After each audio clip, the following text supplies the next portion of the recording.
Yo, is everything good? Sound good? Can you hear me?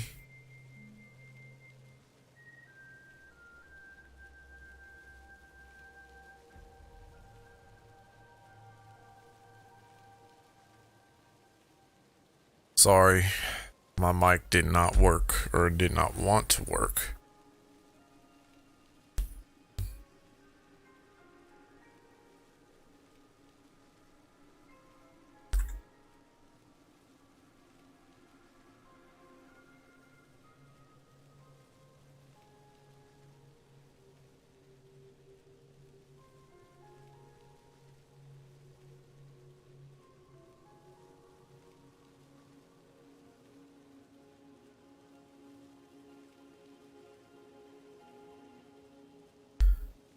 Okay.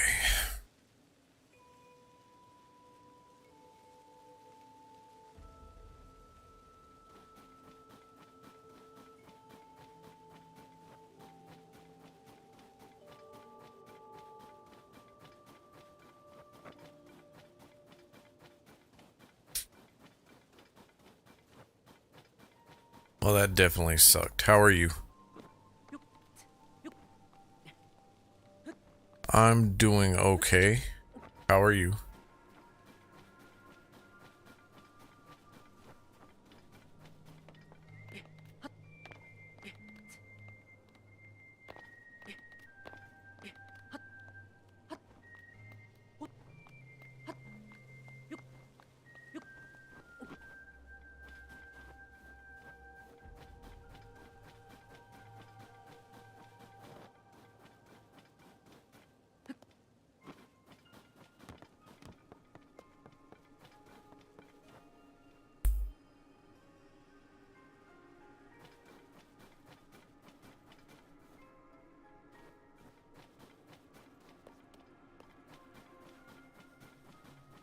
Sounds cool.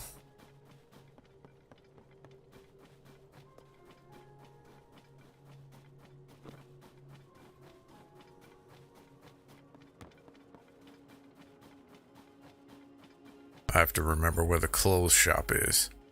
Actually, let's see. Can I do this?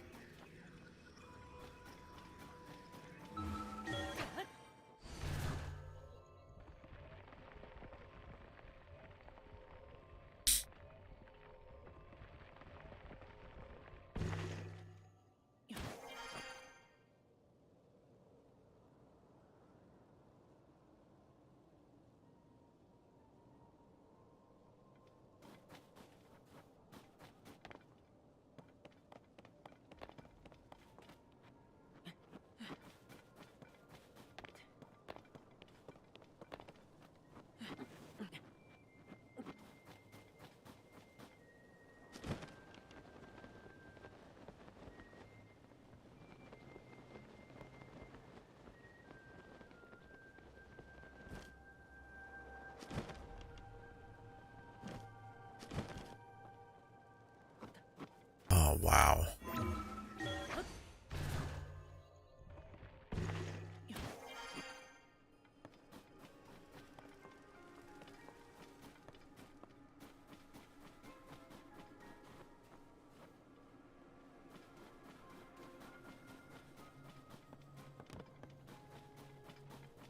This is the clothes shop.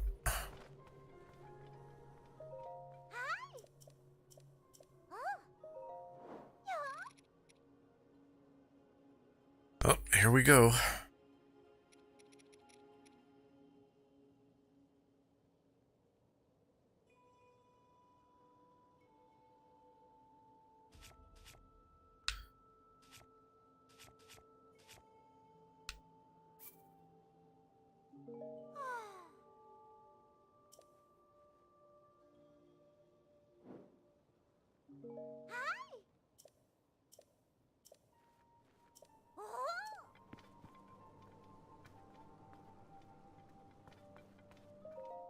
So it's only 500? Okay.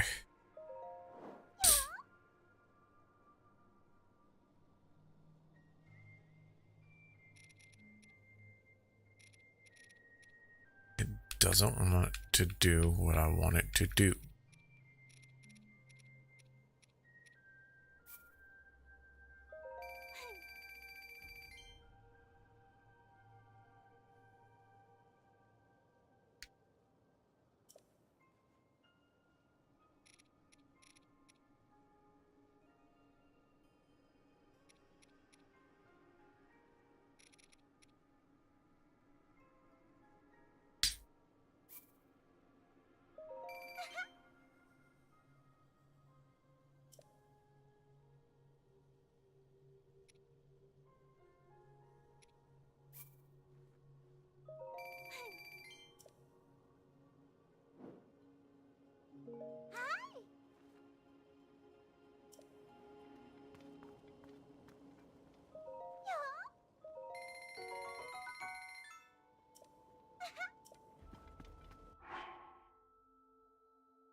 I should be better there.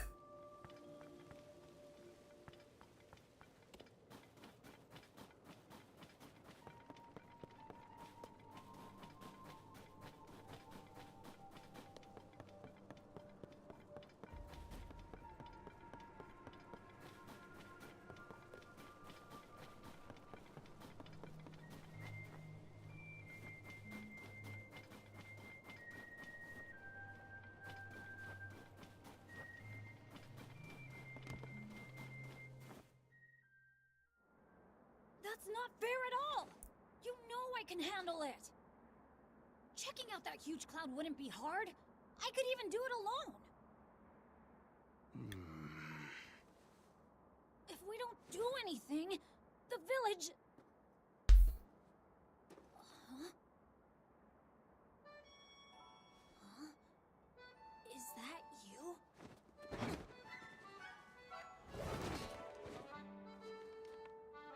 It is you! Link!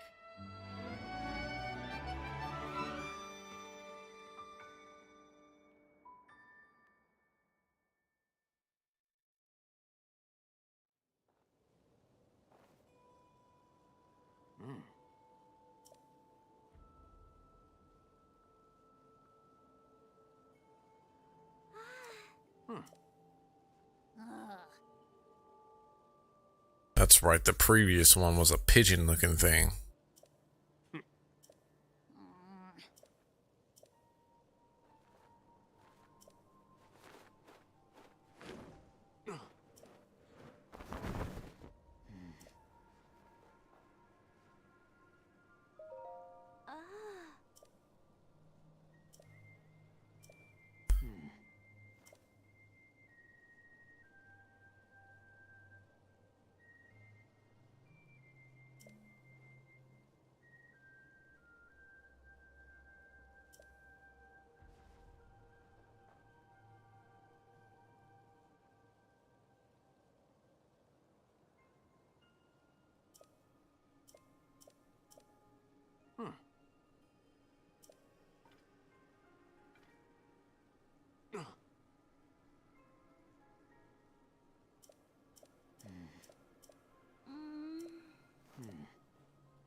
Okay.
Ah.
Ah.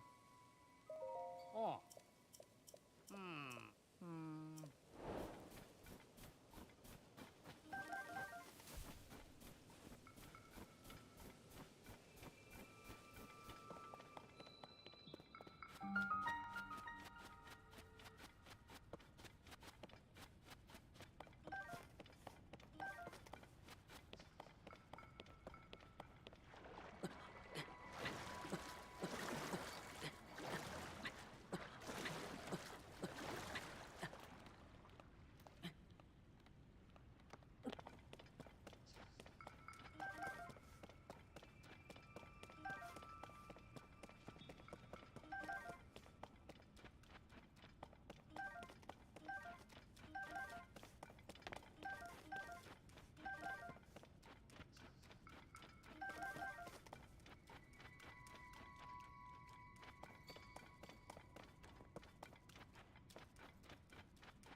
Hmm.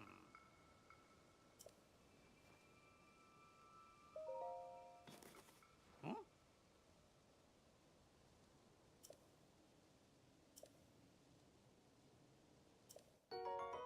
Nice.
Oh!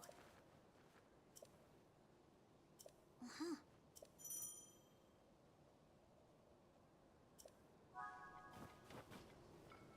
Leave it to me!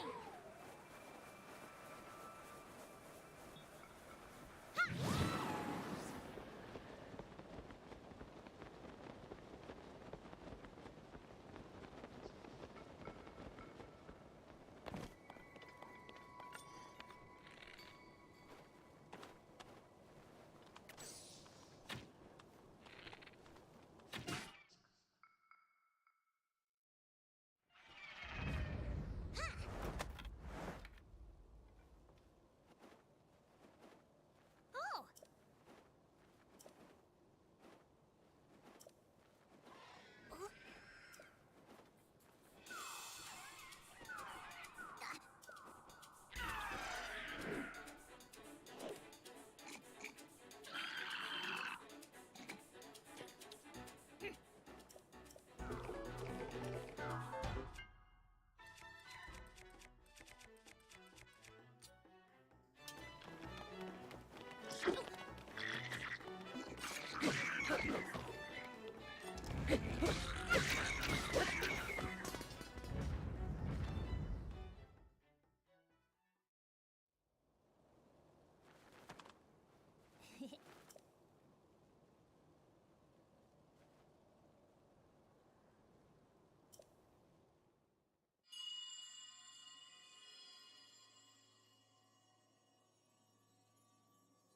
Oh?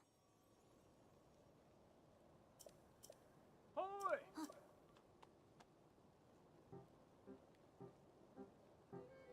Oh! Alright, hold on. I'm gonna go to the bathroom real quick.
Uh-huh. Huh.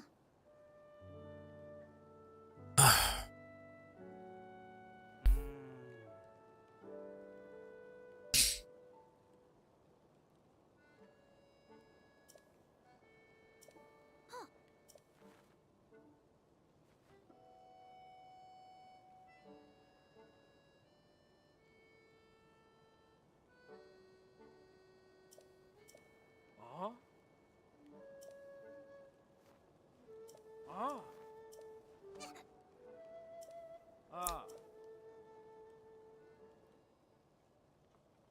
Ah.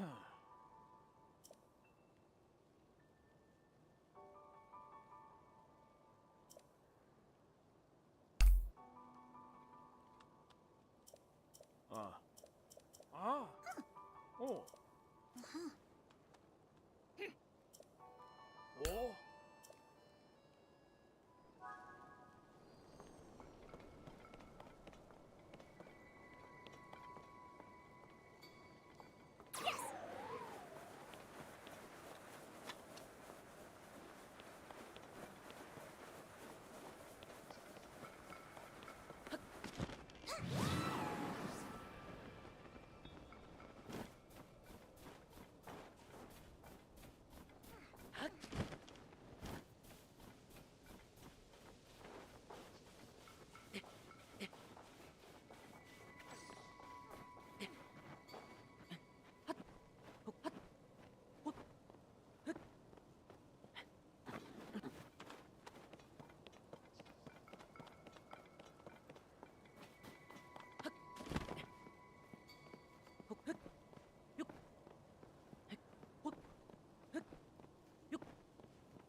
Strong wind!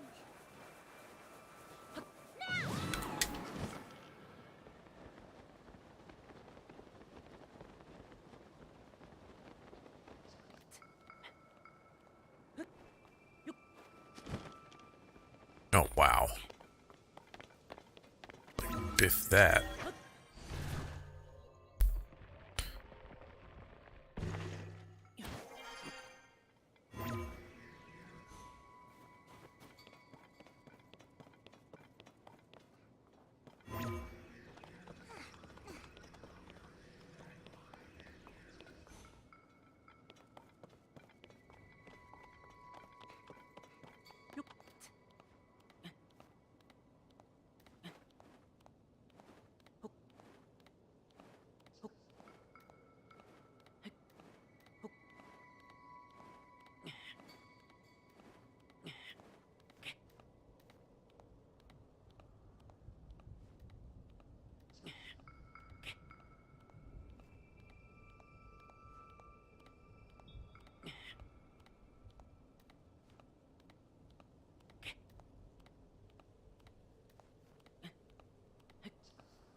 to me!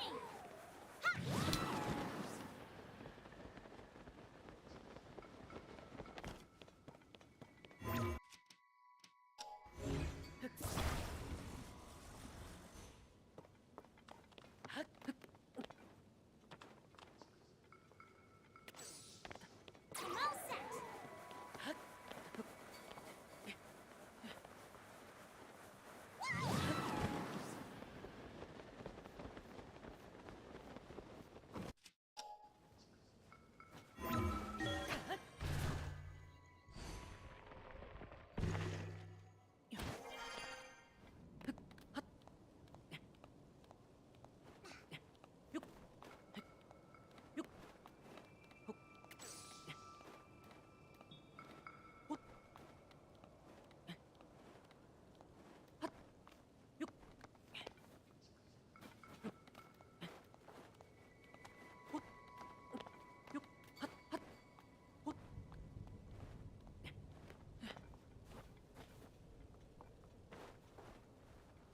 Here it goes!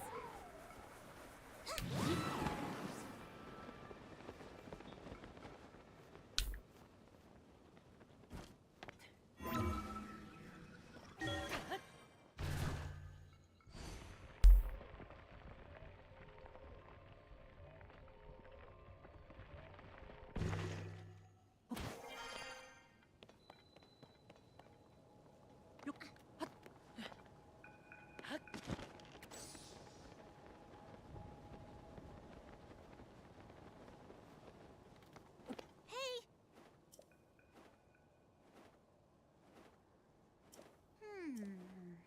Oh?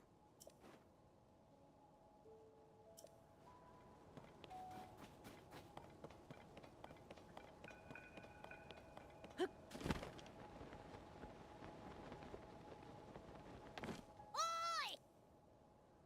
Oh?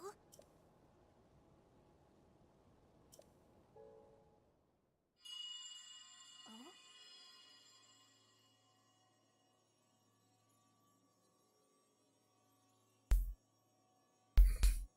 Come.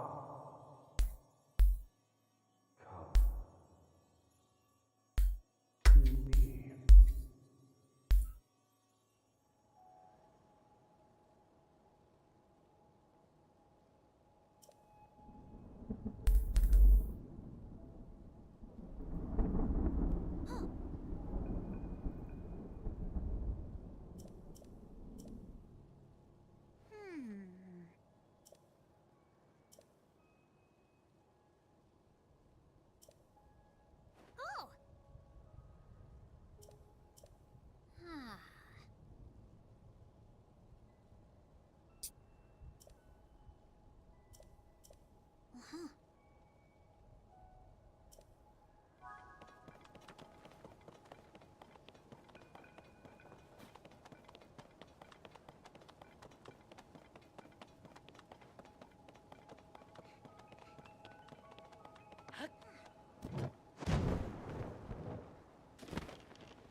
Leave it to me.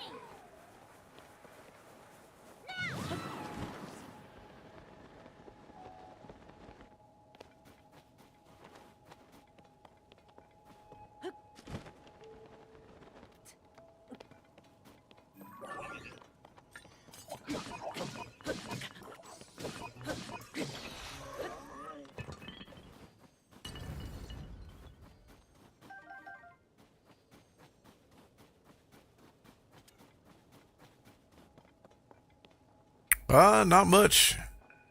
I mean, we're on our way up to the Wind Temple at the moment.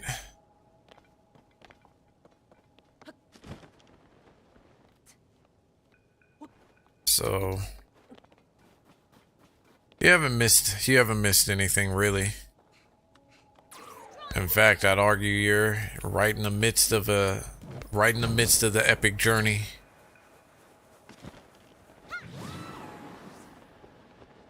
The epic journey all the way up.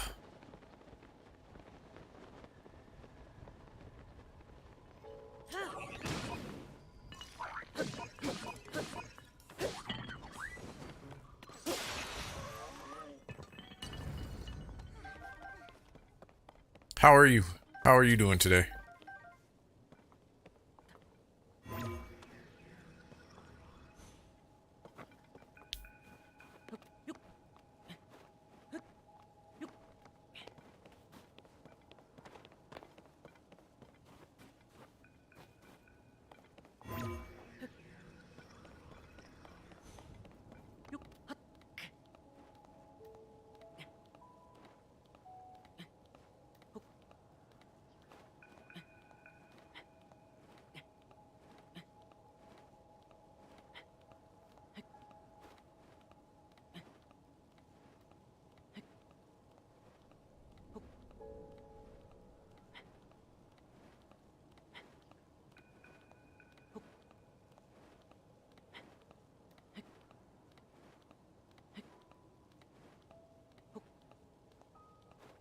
Good deal. Good deal.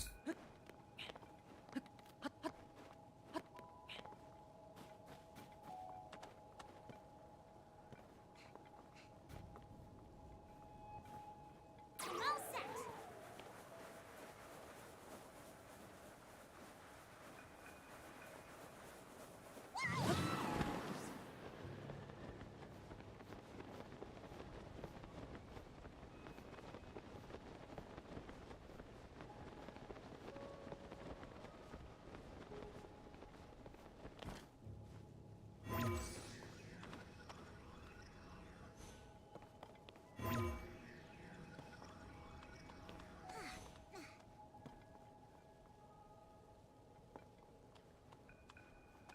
Don't be too fast. Oh, I won't.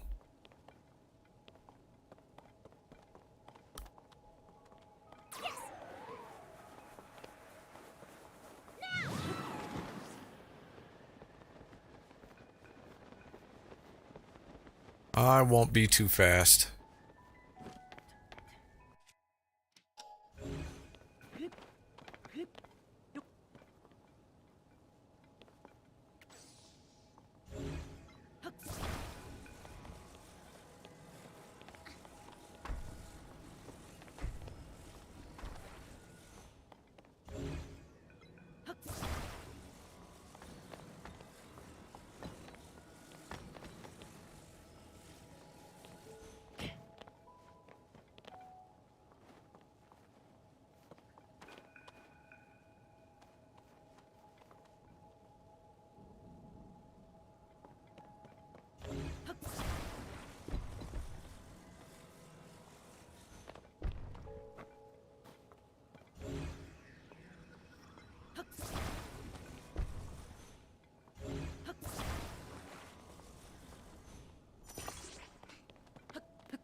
no, why?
This should be his blessing.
There are still 5 locks securing the hatch on the deck. Use your power to release all 5 locks, and the hatch should open.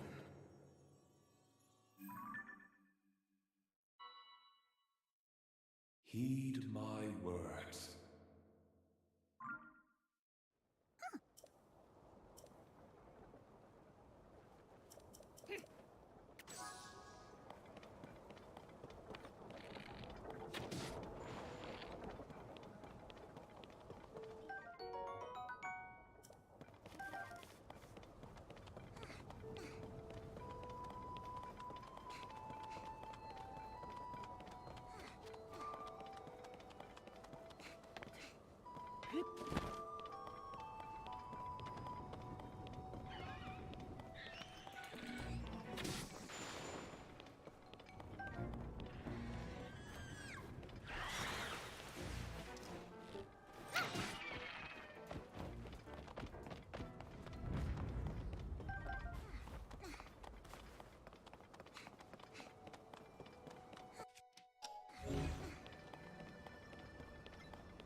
Uh-oh. Yeah, right? Very perfect timing.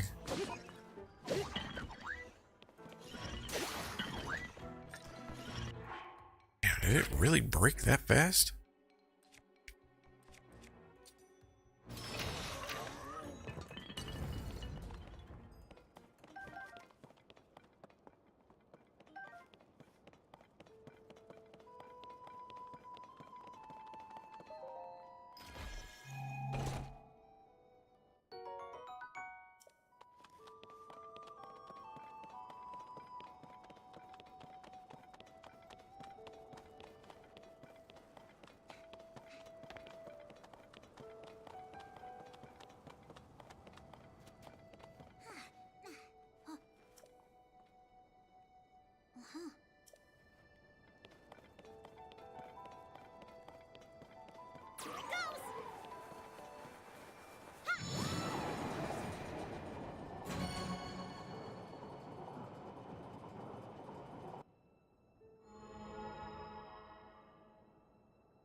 Hey, Link!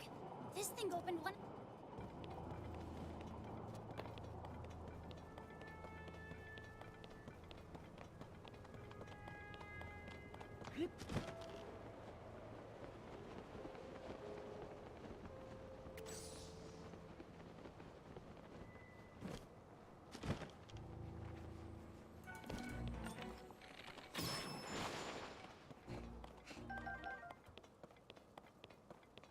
Right?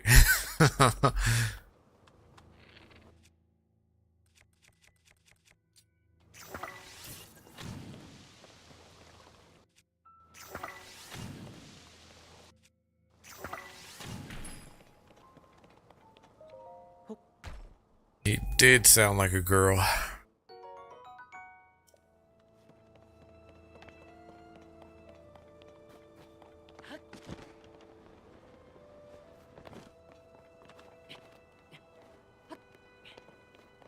Alright, I have to see if I can remember.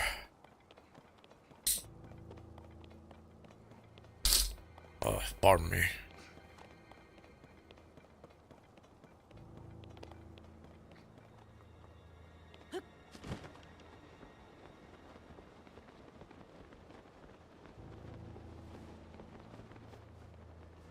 Use the flame emitter. Yeah, probably would have been a better idea, right?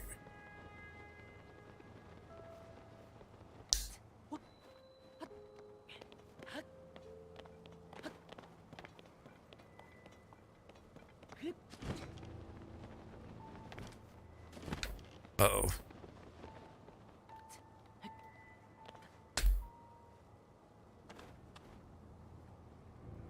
You got 100 arrows from this temple?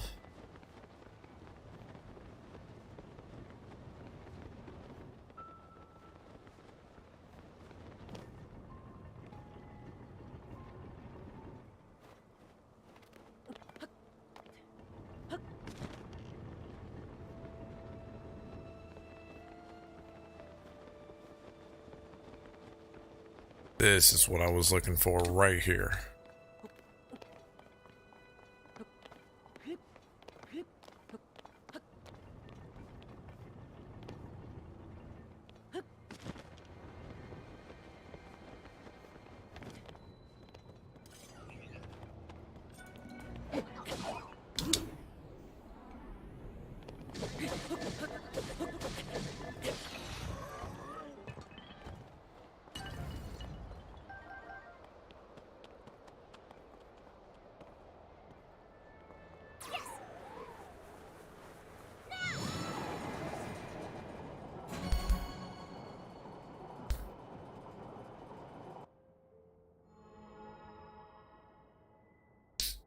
Three more to go.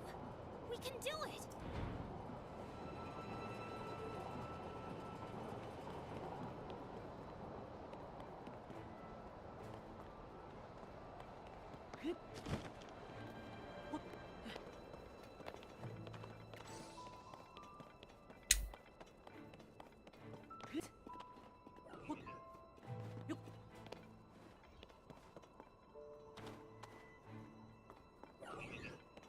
I couldn't tell you.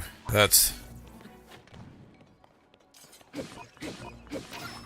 All I know is that he is highly revered in his respective village. He is highly revered amongst the Rito, so... And only because he's the only one that could use this wind power of his.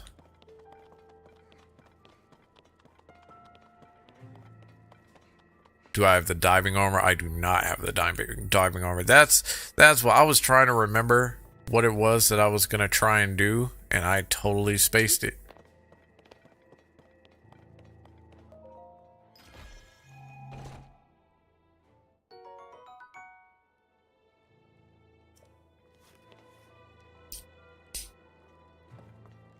Yeah, so their village is called the Rito Village.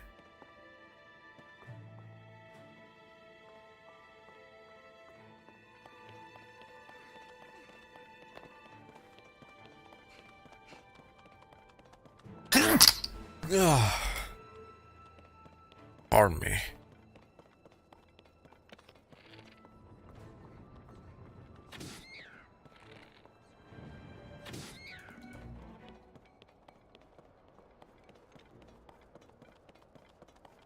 Tell you what would be helpful right now is that non-slip armor. That's all right. I have another idea.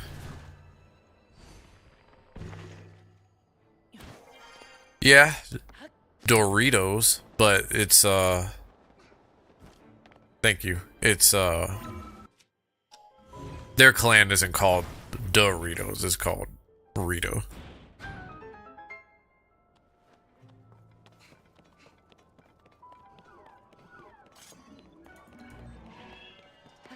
Oh no, you don't.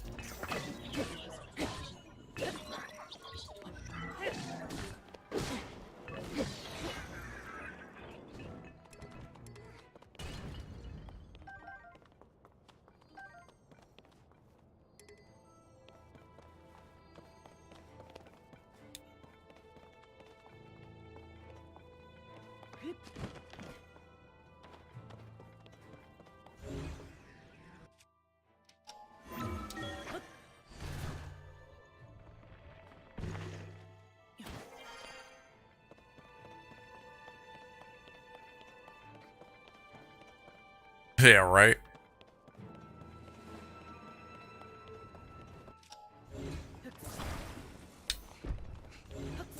Like I feel everything that Link feels.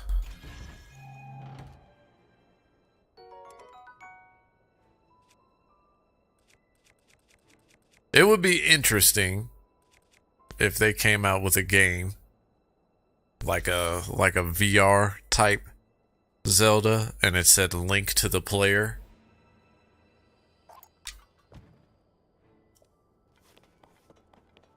I think that would be pretty cool. Ooh.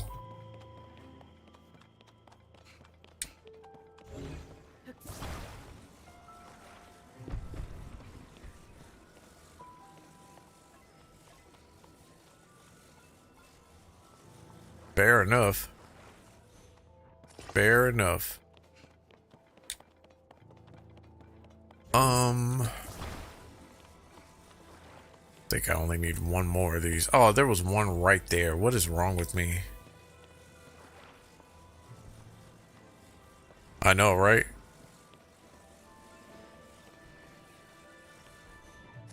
That would definitely be something. Where are you? You are the one I need right here.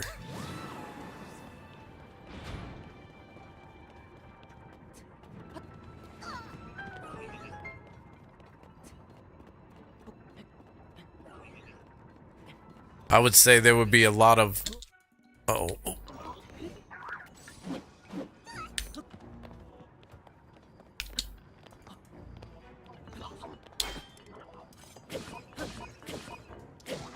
There would be a lot of jump scare on my part, for sure. With stuff coming at my face. I could easily see myself falling all over the place, falling out of my chair. 3 down, 2 to go. We're almost done, Link.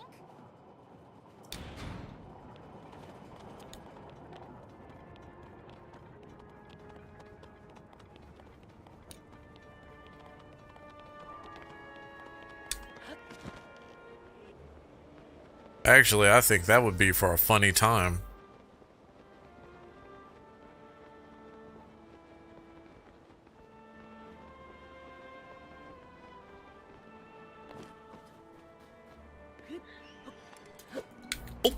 Oh, I wasn't supposed to do that. I was supposed to dive. What am I doing?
Oh, that's sweet. That's why it's so important. Gotcha.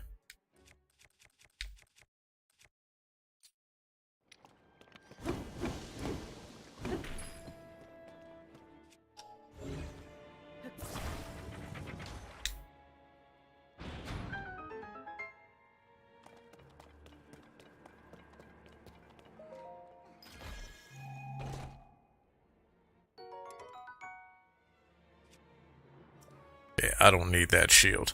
I will be right back. Hold on just a second.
Oh my goodness. All right.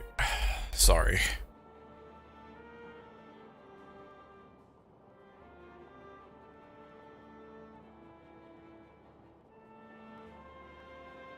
A hero appear. Wait. The music captures the feeling of Geoff Dorito people perfectly. It's a tragic time there. People could die out from cold, truly an apocalypse situation. A hero appears, giving them a last glimmer of hope that maybe they will live. That's a pretty good storytelling element right there. That was a really good storytelling element.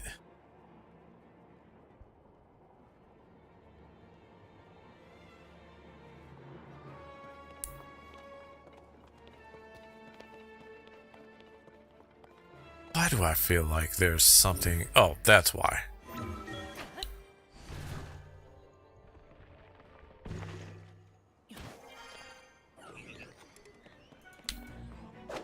Ooh.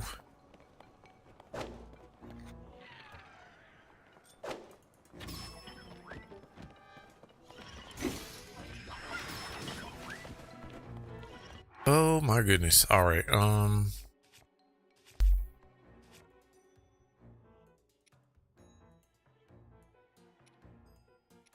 Oh, I did. It's a shield. I don't need that shield. It's very weak.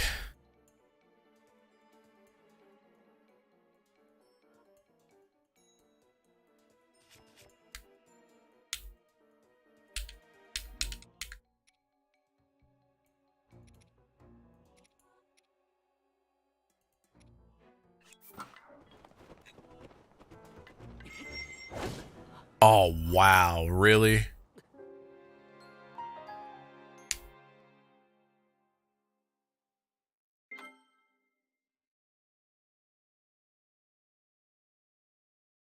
That's all right. We'll drag this one out for a while.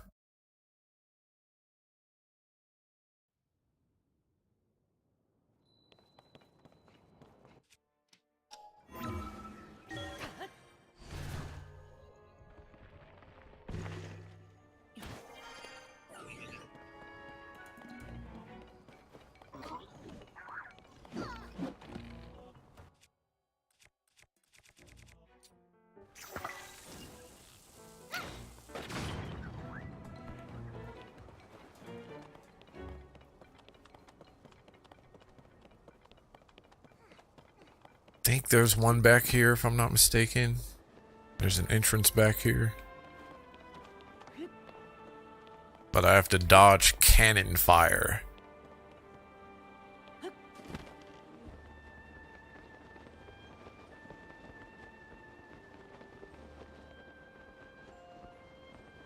Overkill? Yeah, right.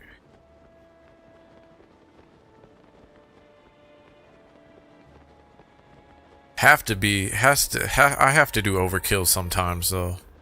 Sometimes you just have to.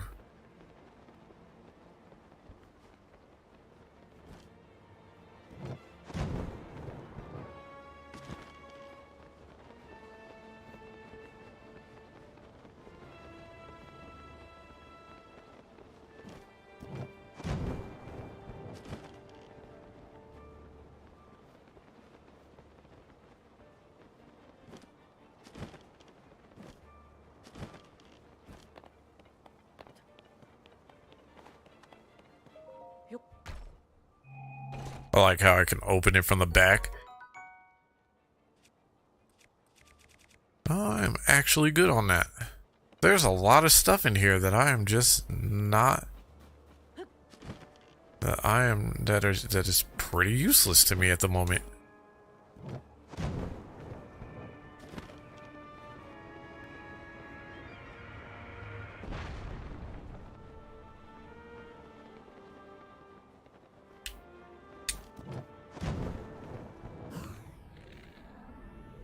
I think I need this.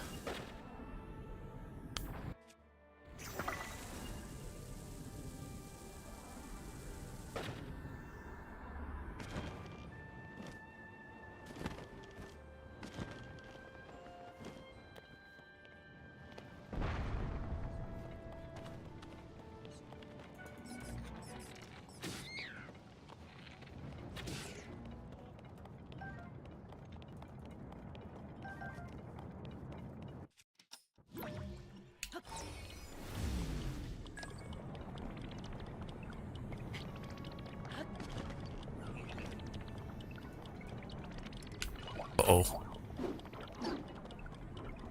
We're gonna overkill it again.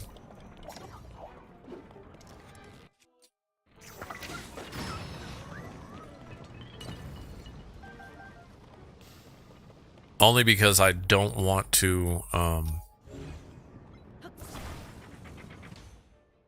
don't want to waste any of my healing stuff before I actually need to. Especially not on these guys.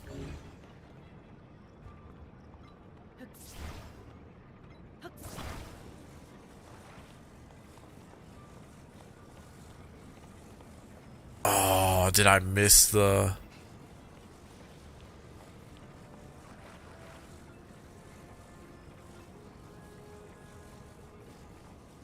I think I did. I messed up.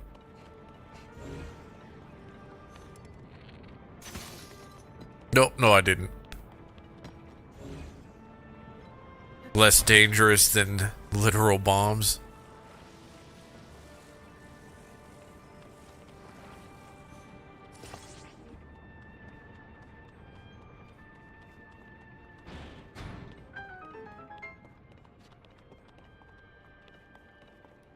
Get in here.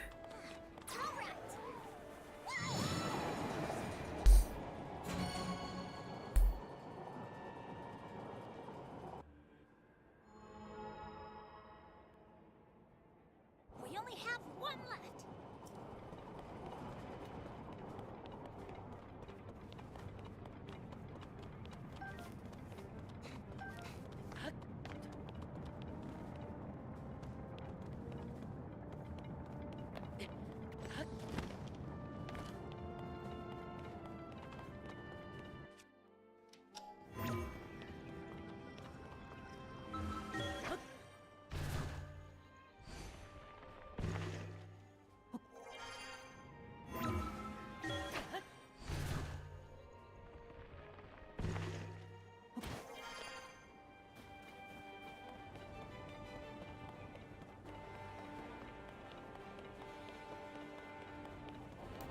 Trying to remember where the last one is. I'm thinking it's underneath. I think it actually is underneath, if I remember correctly. Jordelli, how you doing? Or wait. Jordelli, how are you? I hope I said that right.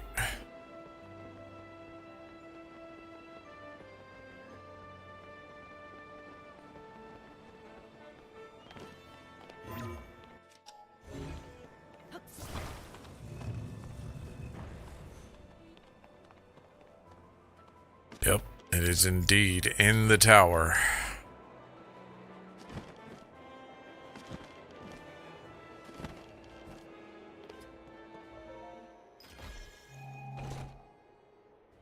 Alright, thank you, because I normally butcher I normally butcher names, so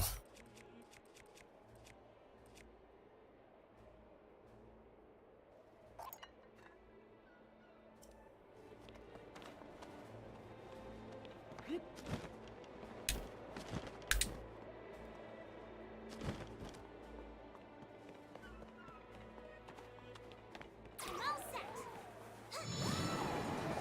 how are you doing today?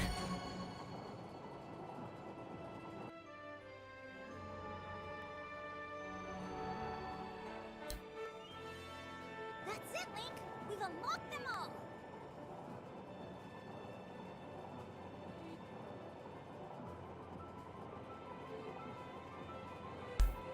I am kind of crazy for duping items in my first gameplay.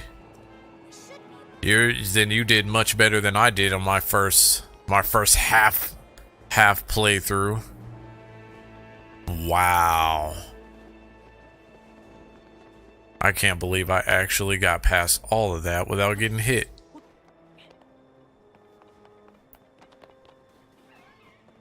Where am I at?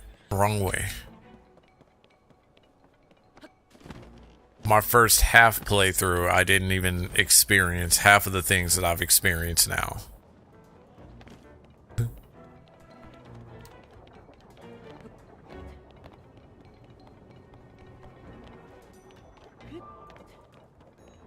I've heard a lot of people do it. Like I've heard of I've heard of one that where you can duplicate Link or something like that. Oh, that's right. Thank you. I totally forgot to do that.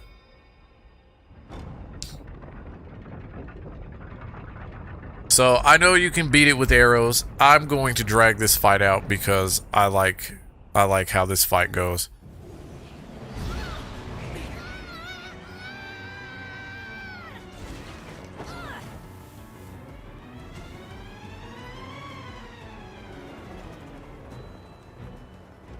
Okay, let's go.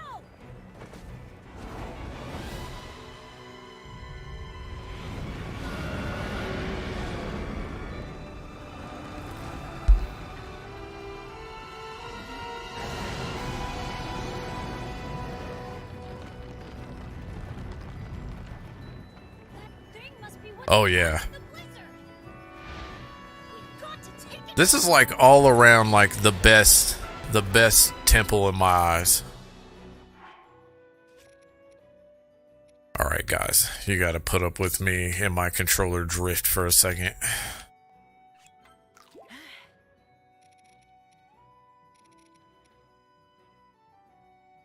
Best boss in all the game.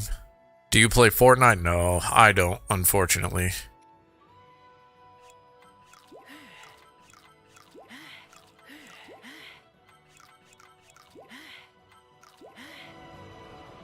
This wind is so strong. Don't get blown away, Link.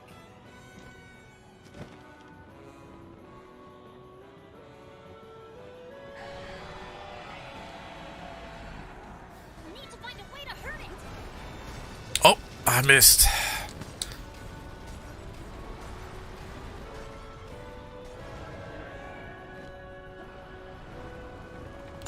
Got it. There's the first one. What? Where'd it go? Any cooked meals? I ate all of them before I got up here. Link, Where's the other one? Oh, there he is.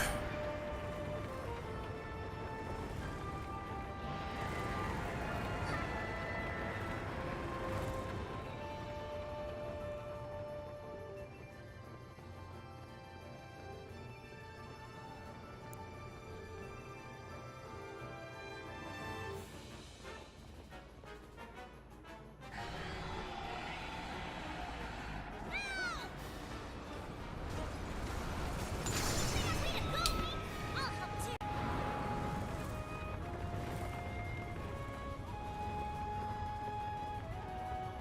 It's coming from below again.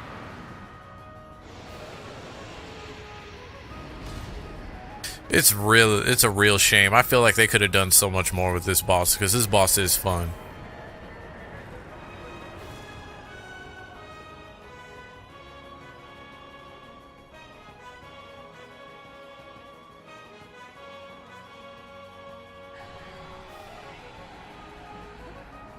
out!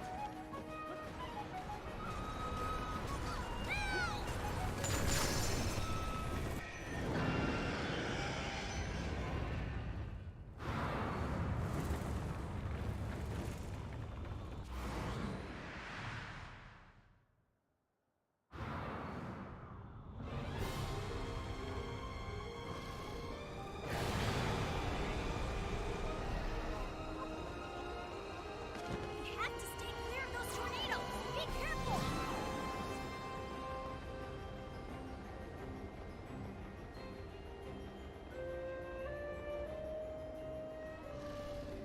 Link, don't get too close to the tornado. Oh my goodness. Tall rat, be careful.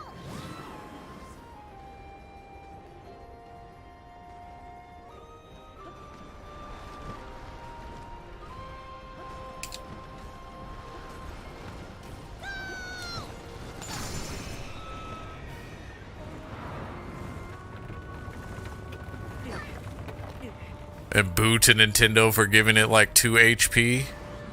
Yeah, I agree with that. Definitely agree with that.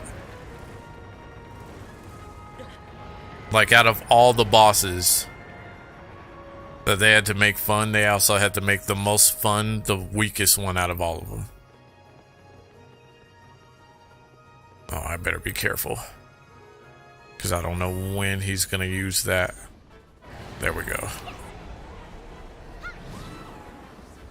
Here they come again. Oh, I am really close there.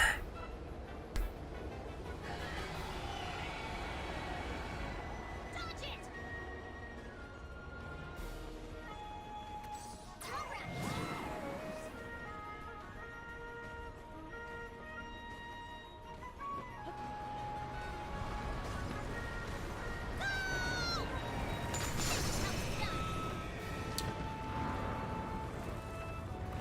I don't seem to be making it all the way through the hoop.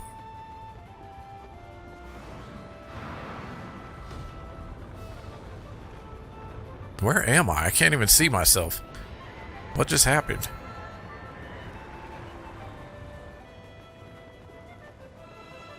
This reminds me of the moment in Metal Gear Revengeance when you dodge the missiles. I can help you in control of the wind, even in these gales. Just give me the word. Just a little more, Link.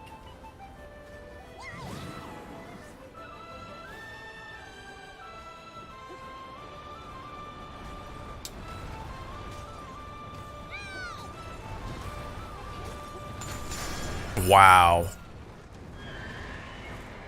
I took damage at the last second.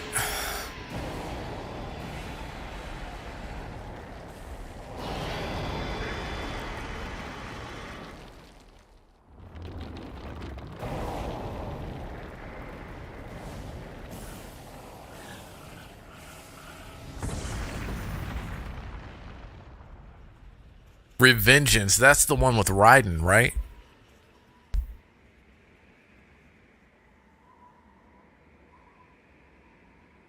Thank you. Thank you, Travio. Am I saying your name right? Travio?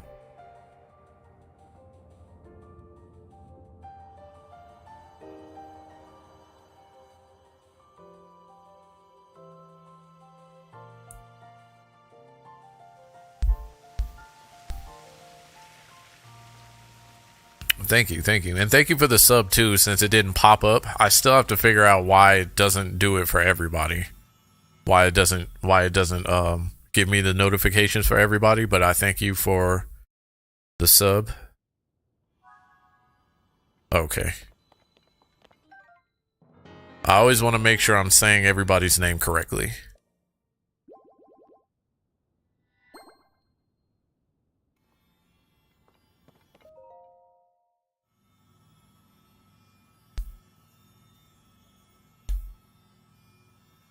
So I think in that one with the meme. So I think in that one I got like halfway through that game. Like they did some like it was a good game. They did some off the wall stuff with that game though. Tulin, my brave fledgling. I know that. Some things that made me question Metal Gear Solid 2 and 4. Like if Raiden could have gotten that superhuman strength to take on Rey the way it did, like in the very first mission,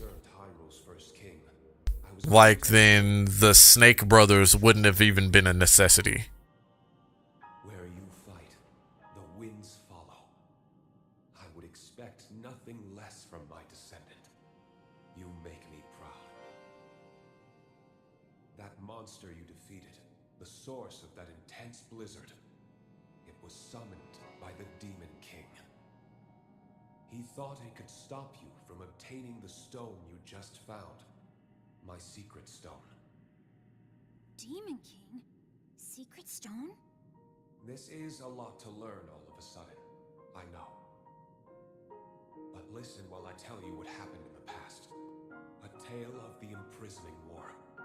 And the mission our people must... Yeah, but tech progress, something. Well, I mean, at the time that Raiden is introduced, right? Like, Raiden, When the kingdom of Hyrule they've advanced so far in tech that Solidus Snake could create Arsenal Gear, which could mass produce Metal Gear Rays.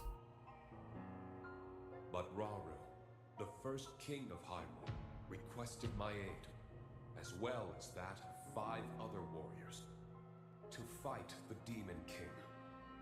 Rauru gave us secret stones. Because they placed, what did they do? They placed, Powerful objects. I think they placed Metal Gear Solid 2 around the start of 2004 or 5 or 2009, something like that. Yet we were still no match for the Demon King's overwhelming. I know it's supposed to be 4 years after, I think it's 4 years after Shadow Moses, No matter how hard I tried, and then 6 years once Raiden gets introduced. able to defeat. So they waited 2 years to send Raiden into that supposed cleanup facility. Sealed the Demon King away. So that was the imprisoning war.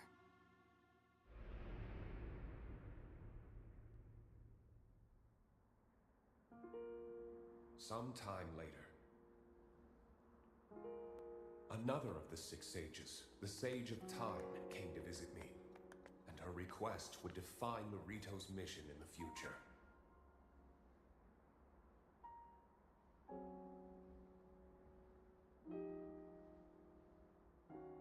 The Demon King will return.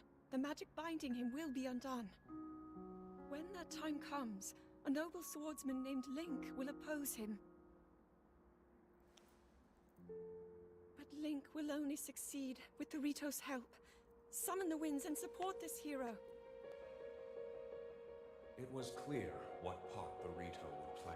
Can I say that Zelda's timeline is absolutely crazy? King, I swear to you that when the Demon King returns, the Rito Sage of Wind will awaken once more. And you can count on the full support of the Rito.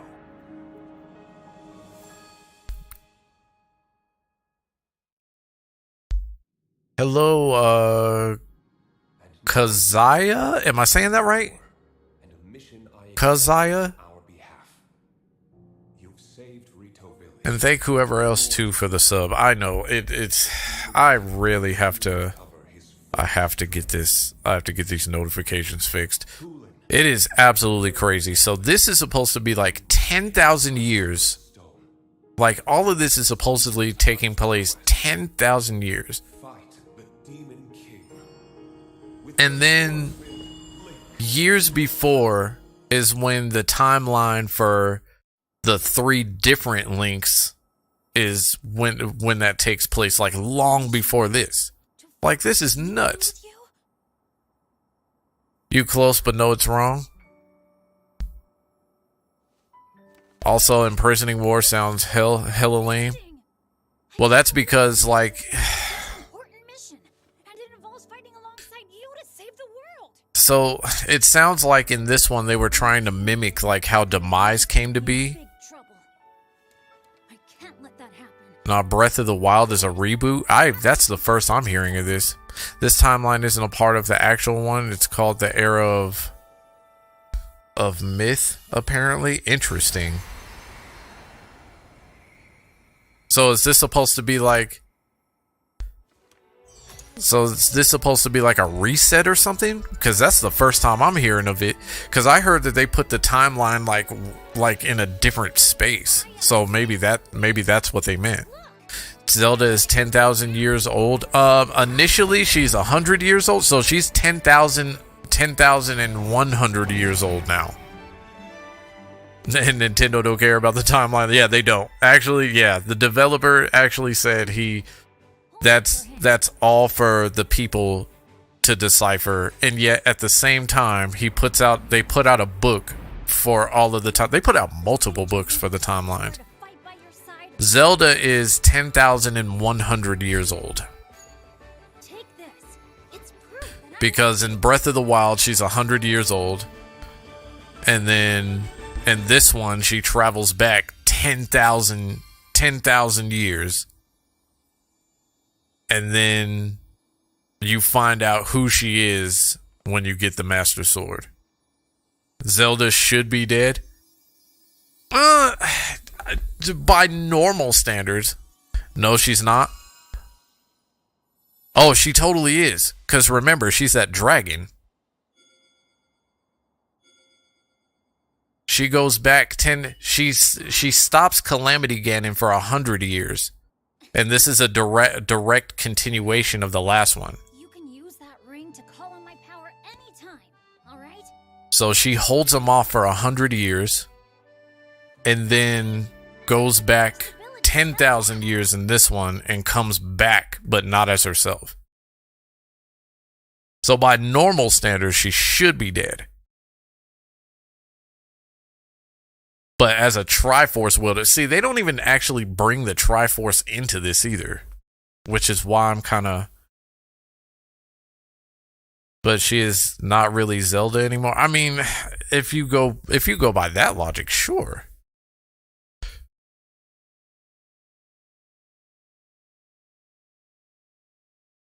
But if that wasn't the case, then her tears wouldn't be spread across the land either.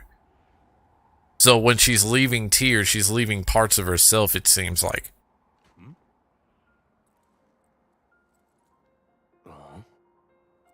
I don't know. I think that's part of the fun, is the speculation in these games. What about the Age of Calamity timeline? How old is she there? That's where she's 100 years old. So it starts off where she holds him off. Link is put into sleep for 100 years. She's holding him back for 100 years.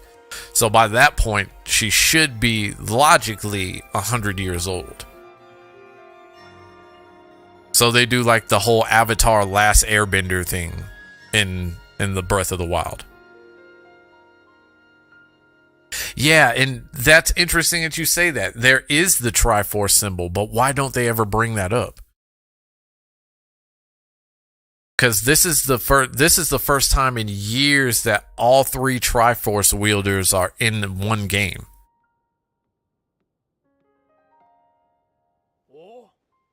So the last time that we actually see all three Triforce wielders in main Nintendo games is Twilight Princess, I believe. Because after Twilight Princess, then you get Skyward Sword with Demise. And Demise is supposed to be like the origin story, the thing that starts it all off. Because it has been done too much, maybe. Possibly. But the champions and Link survived, though? No, the champions all died. So the champions, the original champions died on the beasts. And so it's up to you to find the new champions that take its place, to take each divine beast to be the wielders of the divine beast. So it's not that they survived, they died, but they live on through the spirits of those that are next.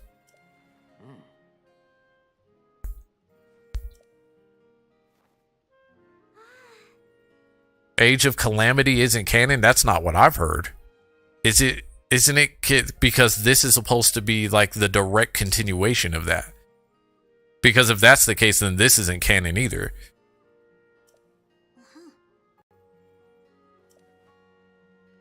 Unless they found a way to botch the whole deal. All right, I'm open. I'm open to that. Where do you think they survived at? Because I'm interested. I'm very interested now. Unless you're talking about after Zelda, it's in the alternate timeline, I think. So both of these games are supposed to be in an alternate timeline.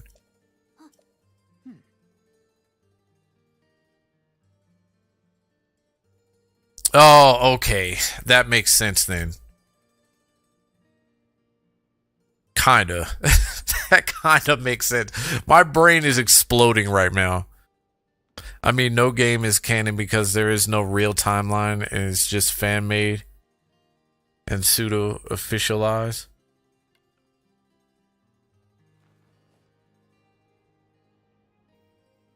Well, it's crazy too. Like that, the whole timeline is crazy. The whole timeline is nuts. Because the very first Legend of Zelda game is supposed to be like the very last one. And like the last, if you go to the last quote unquote canonical Zelda game, that's supposed to be the very first.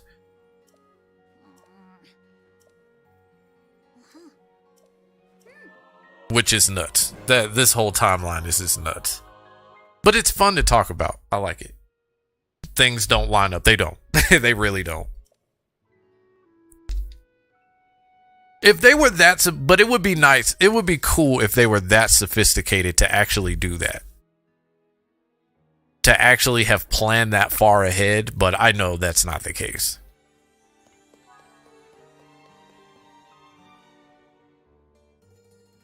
All right, so we're going to check out some stables.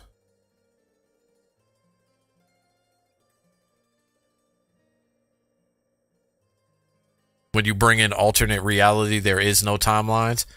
Or not even alternate realities, just theoretical realities, right? Because Oracle or the Ocarina of Time is supposed to split the timelines, right?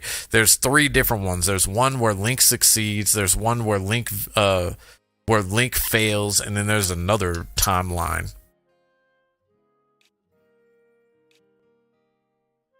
And clean up the place and make it make sense. I wish they would, but I think, you know what? I think the dev for this game is like the biggest troll, one of the biggest trolls in in the gaming space.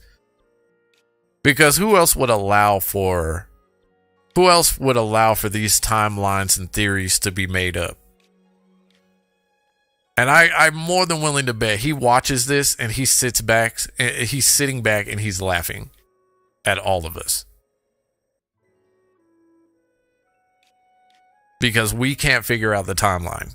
And we can't figure out what's going on. And he's really sitting there like, there really isn't one. Age of Calamity was an alternate timeline. They stopped Calamity Ganon, brought some help from the future, and then they went back to their normal timeline.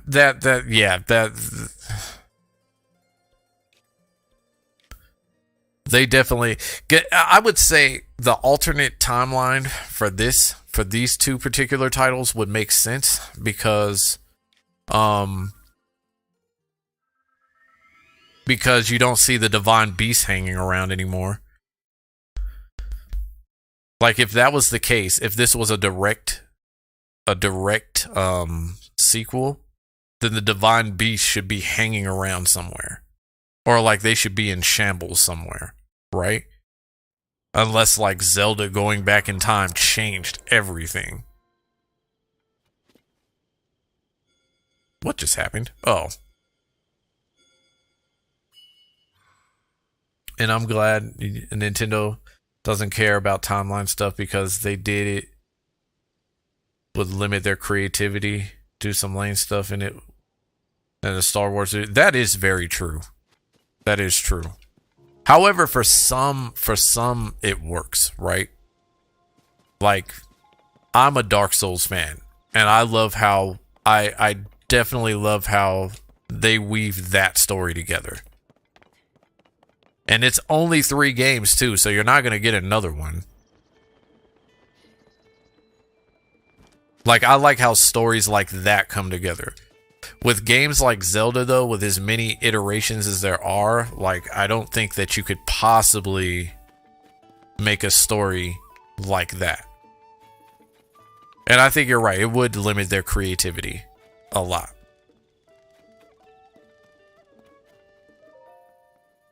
Oh.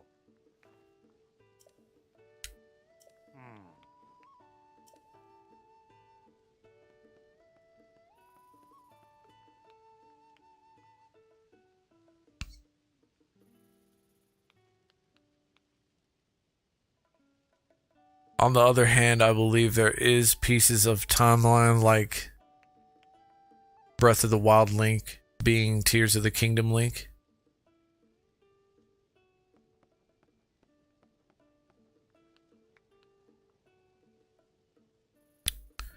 Yeah, I could see that too. I gotta say, Boys has some things better than Tears of the King. Tears of the Kingdom. I mean, are you talking about Nintendo? Here's my thing. Like, if that's the case, Nintendo keeps pumping out stuff, and they have a lot that I'm looking forward to.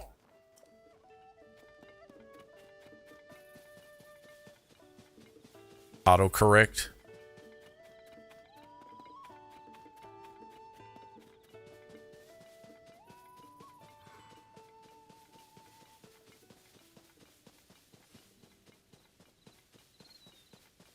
Better than Breath of the Wild? I would say Tears of the Kingdom is definitely... Oh, I need to wait. I would definitely say Tears of the Kingdom is definitely better than Breath of the Wild, but I do miss Breath of the Wild.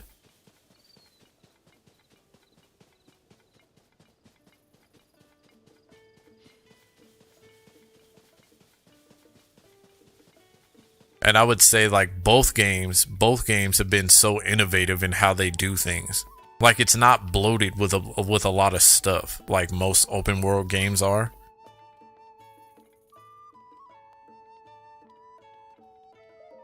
But it's definitely like one of the first. No, I mean, Boys did some things better than Breath of the Wild. Love autocorrect.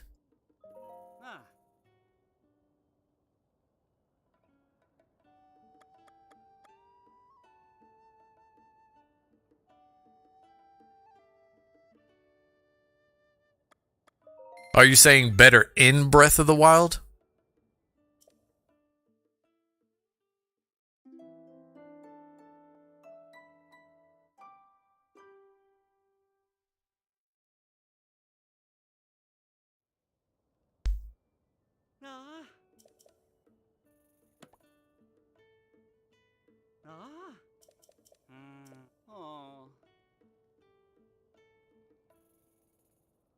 Did some things better than Tears of the Kingdom. Okay.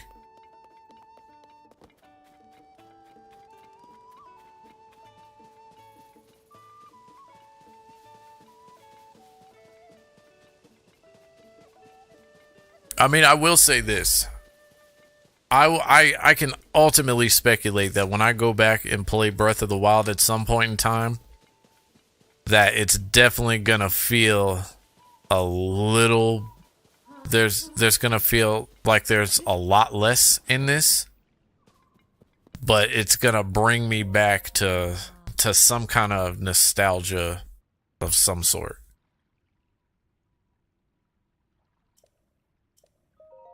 Said talk to Pin again.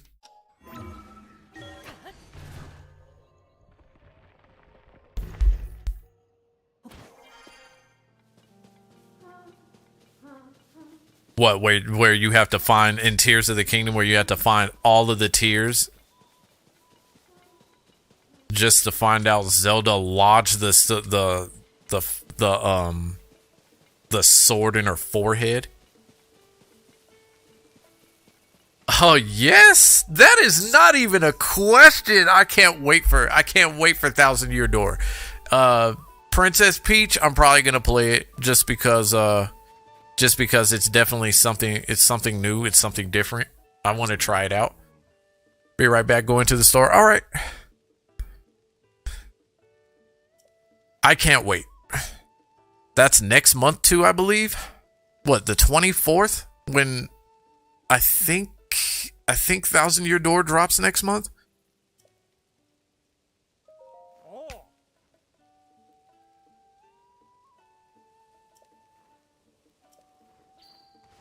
And then I think Princess Peach Showtime drops a month after that.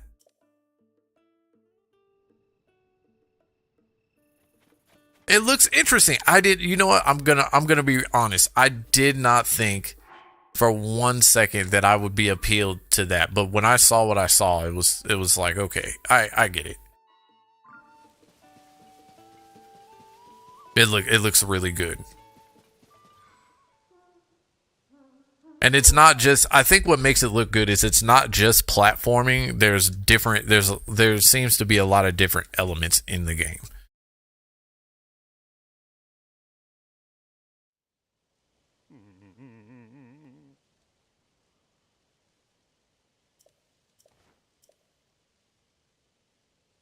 Like there's a few Nintendo games I have to catch up on, cuz I beat Mario Wonder, which was a pretty good game.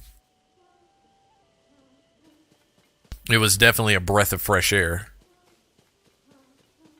But I want to get to Mario RPG sometime and see what they did with that.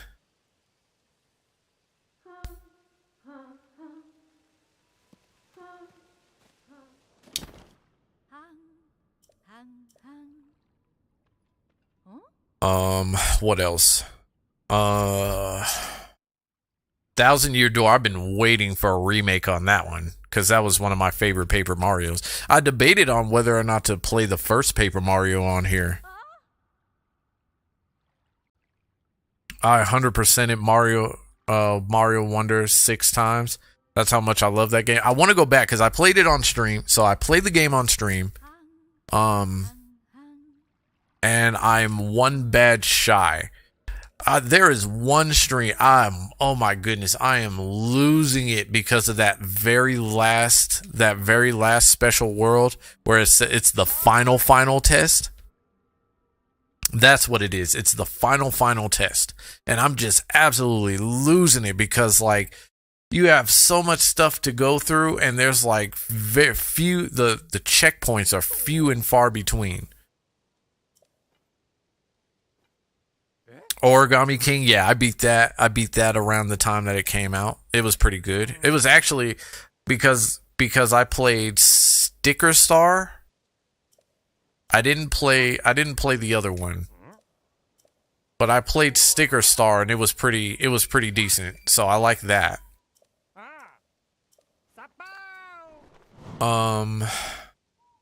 Origami King was pretty dark. For a Paper Mario game, that was probably one of the darkest ones I played. Just because once you get to the second or the third place you have to go to, and one of your partners dies, like they sacrifice themselves. I'm like, that's pretty dark for a Paper Mario game. But it was pretty good. It was a pretty good story. I liked it.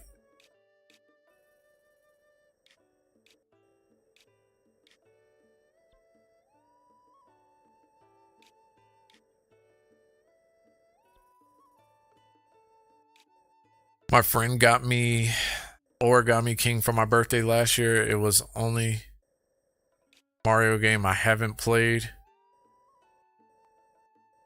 Nice. I don't think I full blown completed it. I know I beat the game, but I don't think I went as far as to do 100% on it.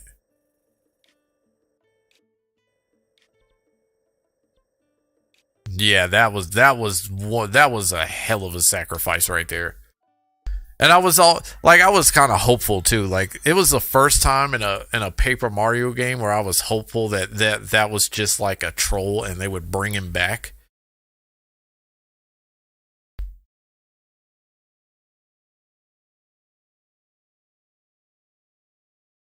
But they didn't. Like they actually just they said, "You know what? We're leaving him out."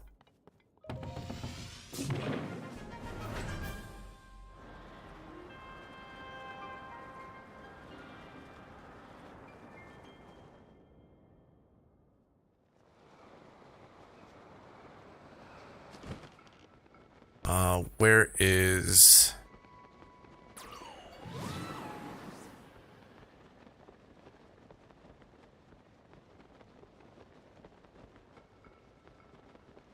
I wanted to try the, what is the other one? Yeah, Olivia did. She did at the end. Or towards the end, she did. That was sad too. That was really sad. That was like the darkest Paper Mario I've ever played. Yeah, that's where I'm headed now, because I need to find the. I think there's a stable.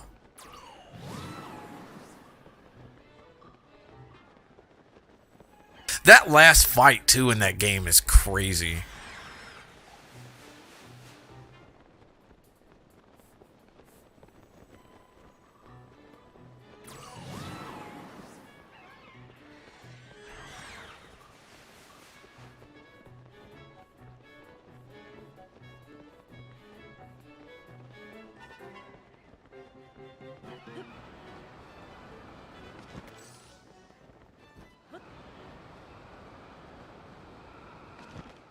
I should be able to make it. And then get the diving armor. Yeah, I should probably do that, right? Yeah, she used Ollie's last crane to make the wish. Yeah.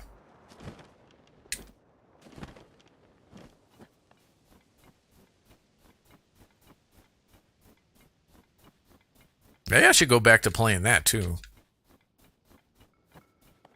Including her because he made her. Yeah. You're right. You are absolutely right.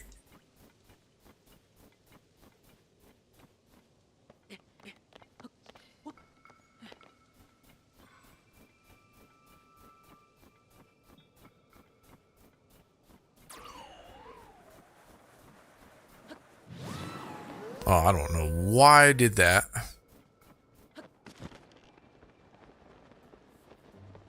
Wow, you are really taking me back. It's been, like I said, I haven't played that game since it first came out.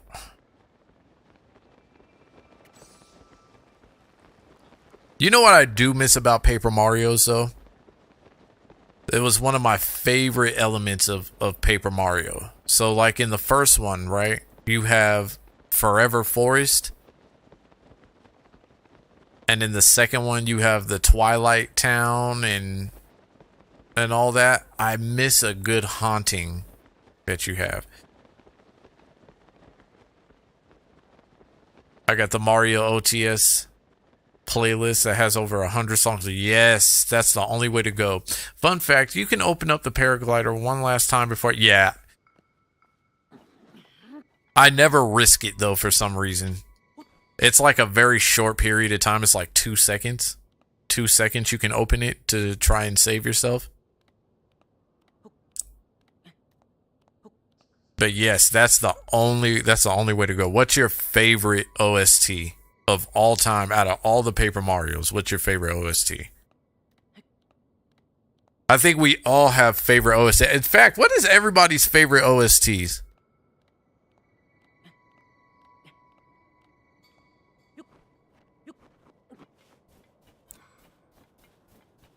I can say one of my favorite ones. There's a few. So I like the Tower of Riddles from Thousand Year Door.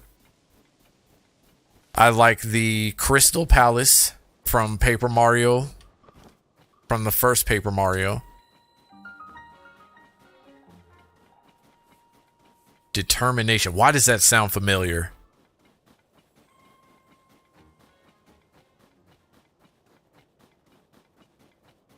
Ah, okay, yeah.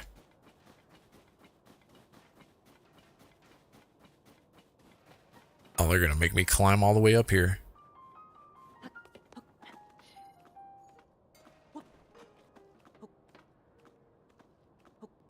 Oh, there was another one too.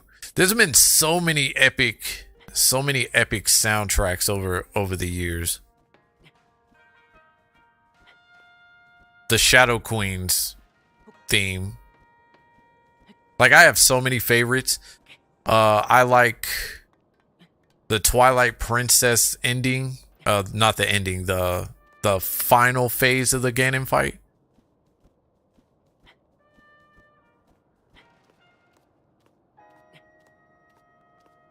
Yep. I like the Ganon Tower in Wind Waker.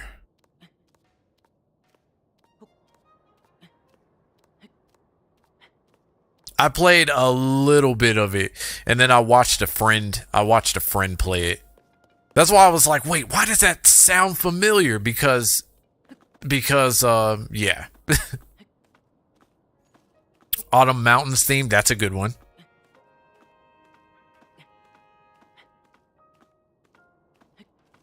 MGR.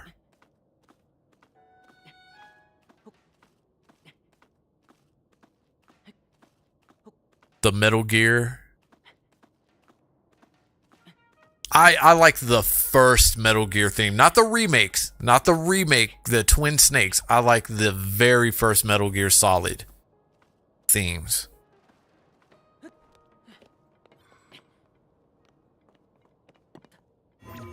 Like from oh, I might actually have to go underneath and to get this.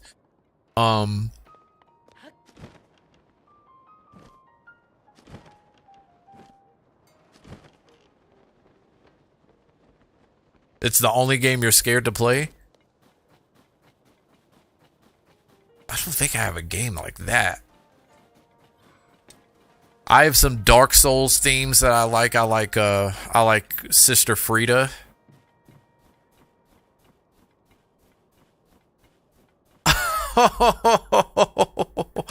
Oh man. Gusty Gardens. Okay, you got me. You got me there. That's nice.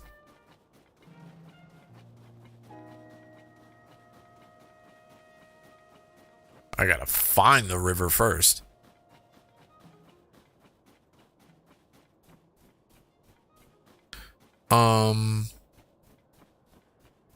There are so many.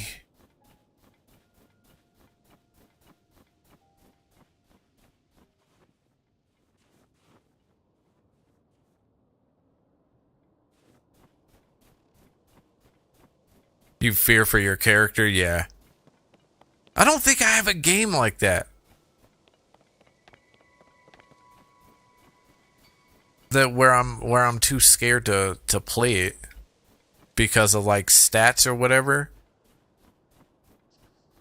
Unless you're talking about like games with like permadeaths. Games with permadeaths will. It's between the tower and the mountain. Okay. Games with permadeaths often will make my butt cheeks clench.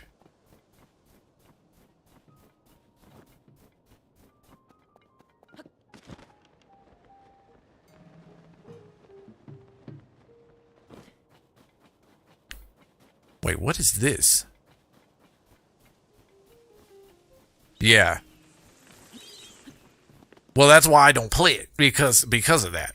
Like I don't like there's what is the game that oh, there's a few of them like that drive me nuts.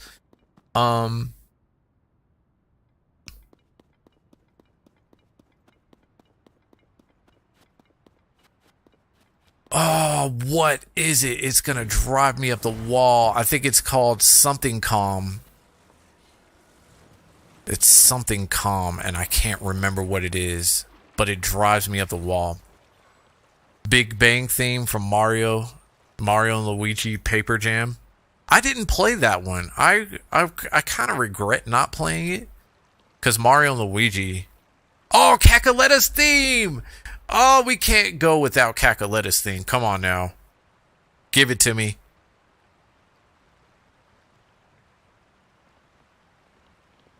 What is that game called? It's called Calm something.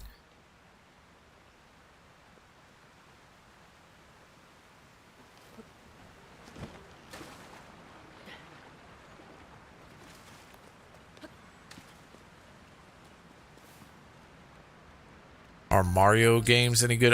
Which Mario games? It depends. Because, like, there's some that are... To me, there are some Mario games that are so underrated. Like Mario Sunshine, for instance, to me was very underrated. Like, I don't think people received... At that time, I don't think people received how different that game was.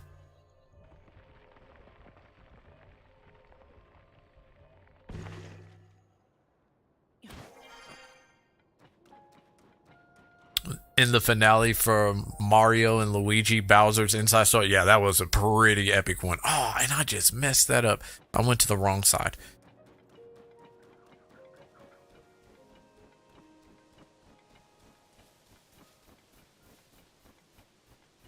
Where's that cave at? It's over here.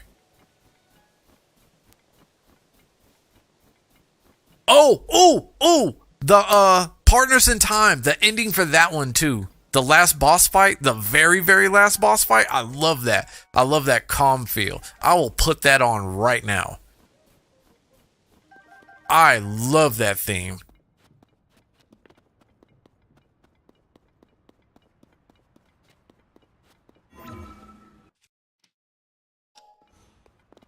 Yeah, King Ollie's was pretty good.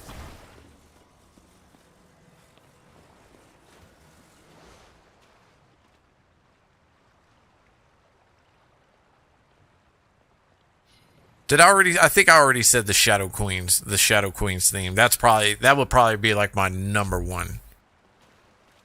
Like all of her phases.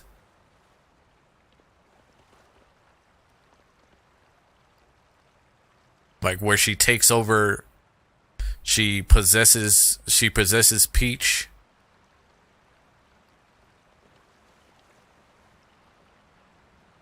It's about 147 in mine. From Dream Team.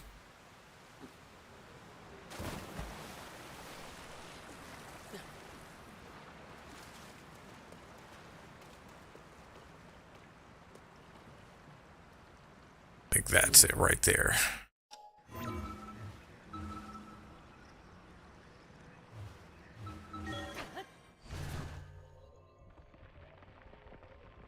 Favorite boss in any video game? Now that's a tough one.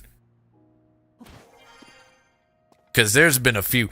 There's been a few where I'm just like, I can't wait to get back there. Like, sometimes the ending boss will make me replay the whole game just for that. So what's a really good one?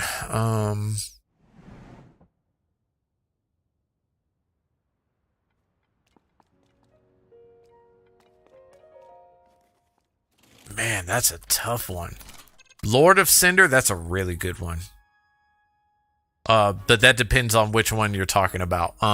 Because you can talk about the Lord of Cinder, and then there's the Soul of Cinder, which is one of the more epic boss fights because it takes you through all of the Lords of Cinder, and then you have to fight Gwyn, the soul of Gwyn himself.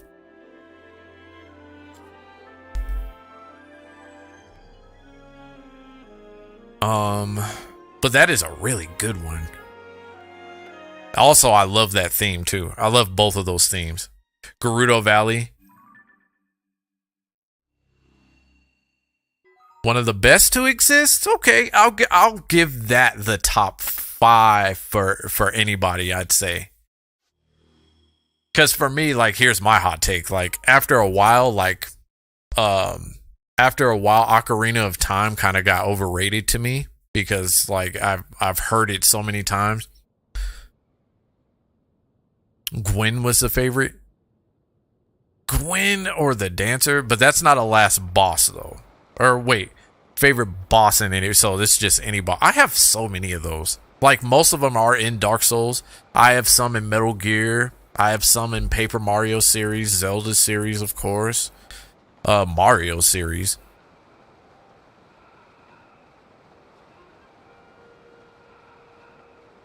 Metroid had some pretty solid bosses.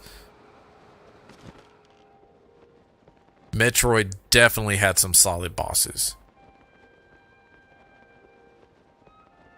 I really like Song of the Storms. See, Song of the Storms is like, that's because of Ocarina of Time, like, that became like a Zelda staple. Because then you encounter it again in Oracle of Seasons, I believe. I think, yeah, it's Oracle of Seasons you encounter it. So it's a staple in Zelda. I wish they use it more often.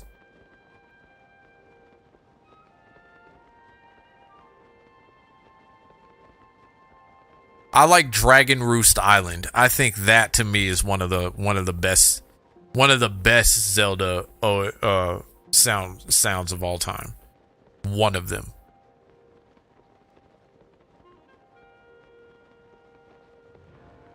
It's the best Zelda boss. Okay, so when Zelda Ocarina of Time came out, it definitely pushed the boundaries. It definitely pushed Zelda to new heights.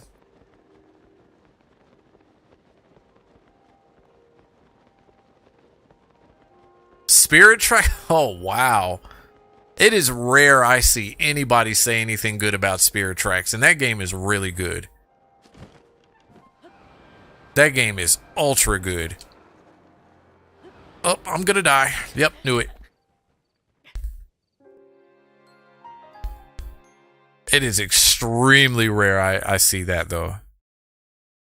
Because of new tech, of course. But these Zeldas did the same thing, though.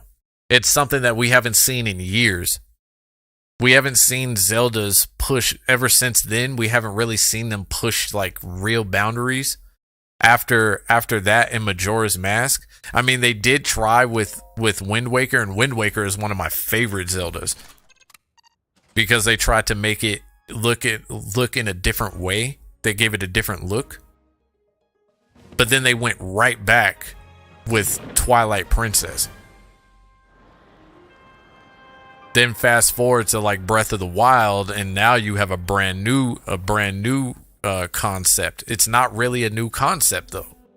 They're just taking already used elements around them and adding them to Zelda. But this pushed the boundaries too, because now you can choose your own path. It's not like semi-linear anymore. Now you get to do whatever it is that you want to do. Wind Waker is awesome. Yes, Wind Waker is awesome. That game was cartoony, but it was dark too. Like, who puts a sword through a guy's forehead? Seriously.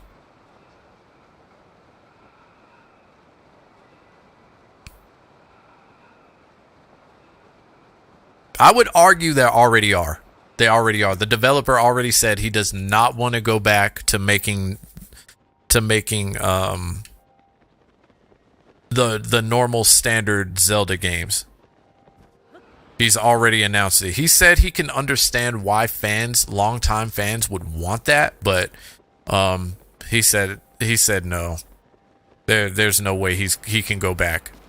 But the question is now, what else can you do with this?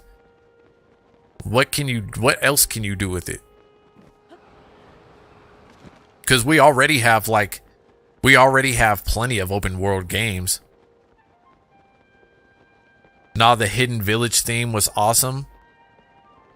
All right, I'll do you one better. If you're talking about, I'll do you one better. If you're talking about Twilight Princess, there's a few themes I can give you. Let me see. Is that the next one? I think that's the next one. I think that's one I haven't done. So I'll go to that after I do this shrine.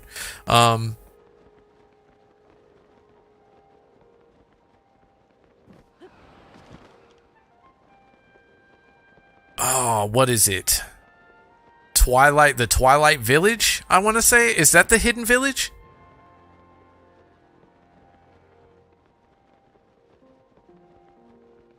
And a Zelda game with island and depth exploration would be good.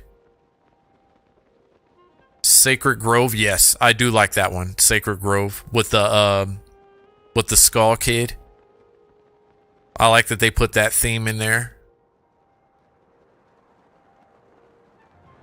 We're gonna save ourselves the last second because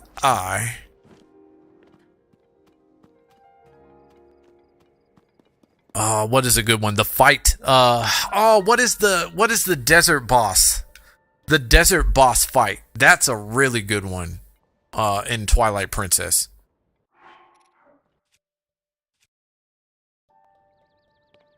I cannot remember that boss fight. I can't remember the name of that boss.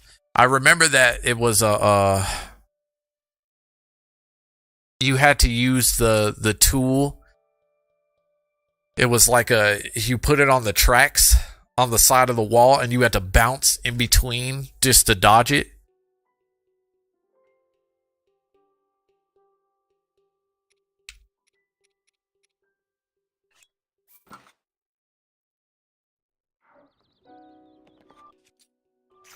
Oh, oh, we don't want that. We want this. No.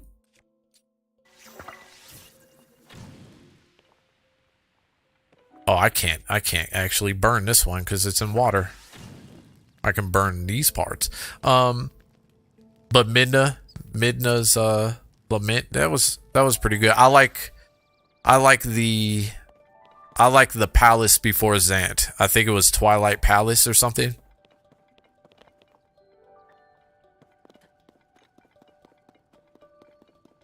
I think that was one. I love that one.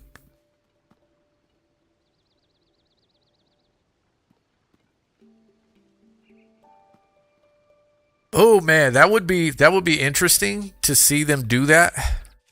The only problem that I see with that is that then we wouldn't see a Zelda for a long time then. I would say that.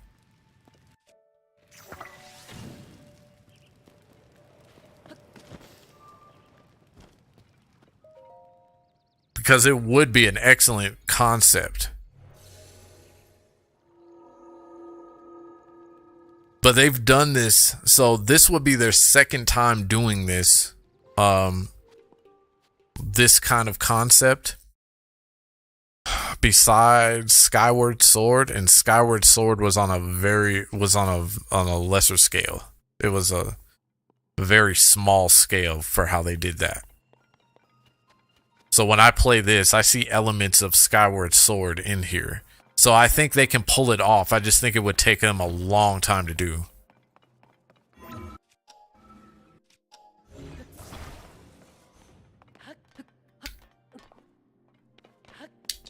Nope, I need the other one.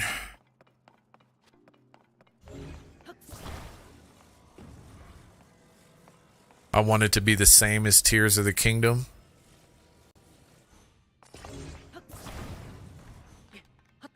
But you know they're gonna come up with a concept that's that they go beyond with. I'm very positive of that. I'm extremely positive that they're gonna do that.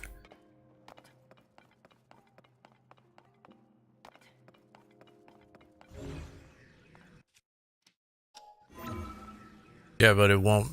But if it's as good as Breath of the Wild, it's worth it. Yeah.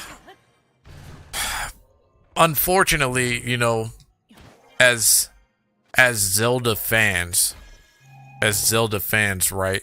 With understanding fans, there also comes the not so understanding fans, and that seems to be the ones that are the loudest in speaking in that kind of development. How many games can you do in Hyrule? I mean, quite a few. You could definitely do quite a few games in Hyrule. And they have definitely shown that over time, for sure.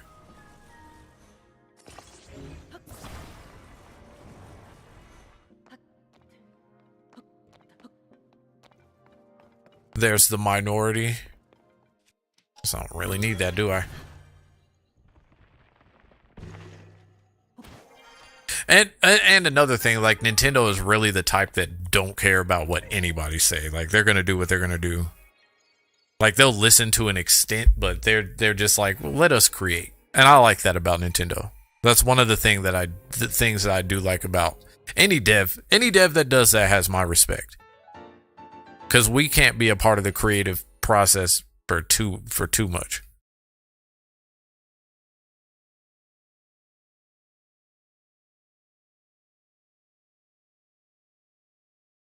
Yeah, but open world Hyrule gets old.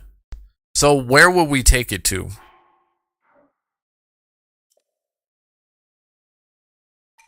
Because we can go back to low rule.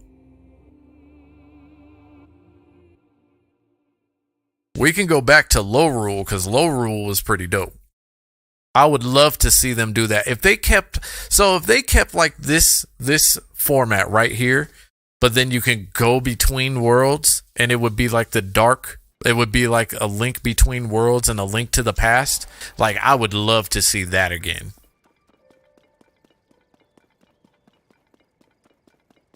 I think that would be pretty cool.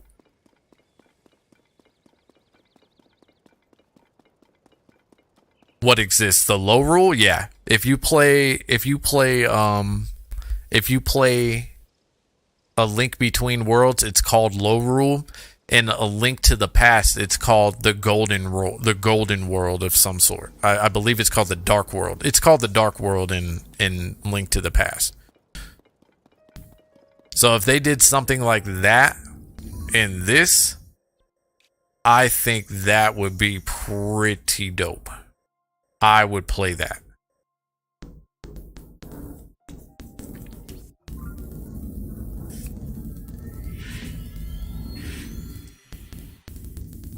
They kind of do it, so they kind of do it with, Twilight Princess too, just in a different way. The world is actually just Twilight. It's not the dark world. It's Twilight. So if they could switch between, not just have like all of this, but like switch between worlds, and you would see like the different elements, the different enemies. Of course, enemies in the opposite world would be much stronger.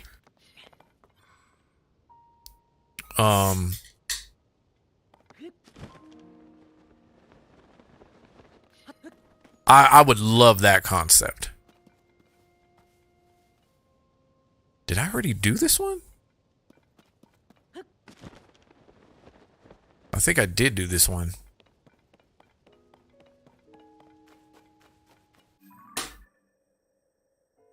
So now I gotta find the other ones. Now I thought about something like Link try to find a cure for Zelda Dragon Condition in the...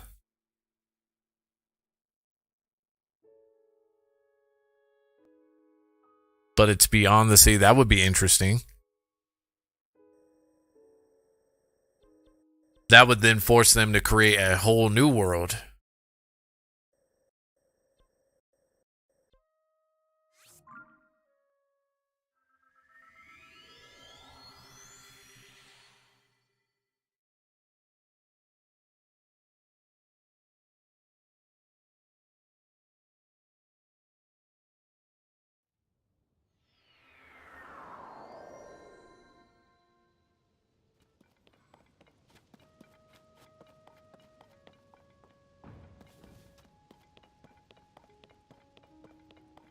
Interesting. Yeah, they can. They really can. That's why I can't wait to see what the Switch 2 offers. I can't wait to see what they put out on the Switch 2. I could say they have some really good games. They have some really good Switch closers, to say the least.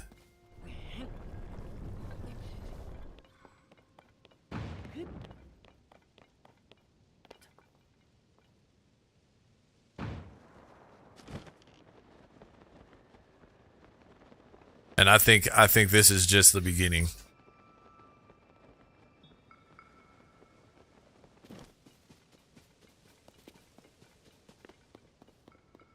There's a few things I'm waiting for though. Like I'm waiting for the Elden Ring DLC, which that still hasn't come out. They still haven't talked about that much.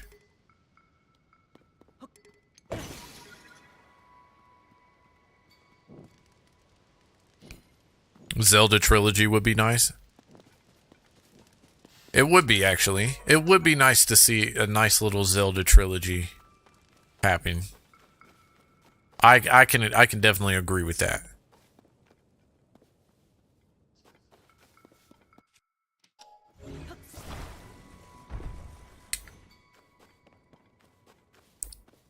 Where's this stone?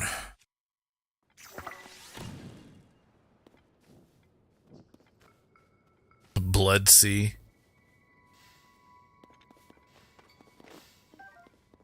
See, if they do the sea thing, they're taking it back to the Wind Waker then. And I think that's a pretty dope concept if you're talking like that.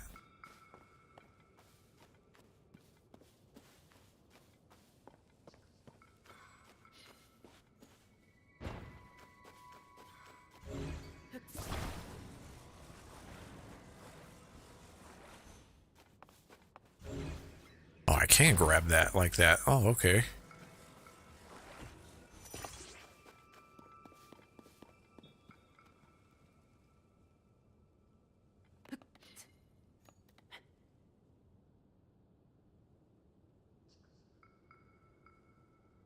And it's a praise game. Oh, yeah. There's nothing wrong with it. And again, like, because, geez, Breath of the Wild or Wind Waker was amazing. I would love to see that. Me, personally, I would love to see them go back to the sea. Like, personally, I couldn't get enough of that. I definitely could not get enough of that. It was the first Zelda game that actually felt open world.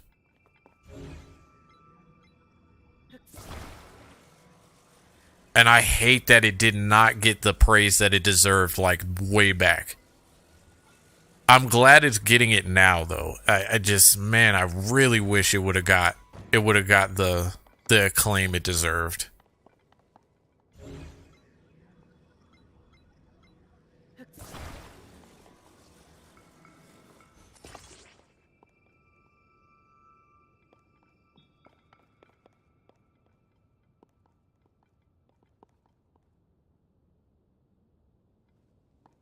It ain't that much of a stretch in world building.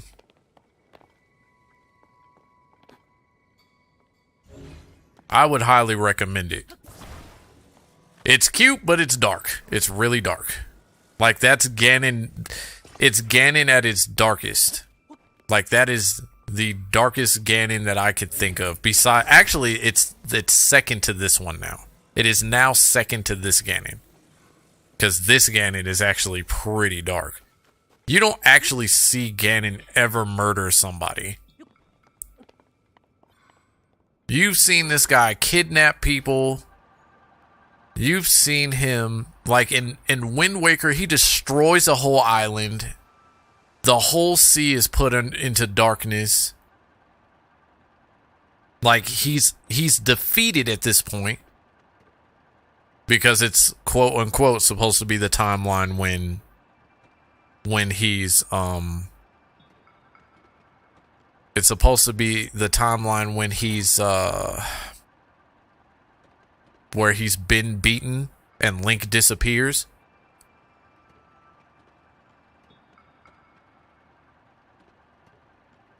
Yeah, that's why I said, like, he's actually second to this one. This Ganon is actually the darkest Ganon in all of Ganondorf history. And Ganon has done some pretty dark stuff over time. But yeah, he actually killing the queen is pretty out there.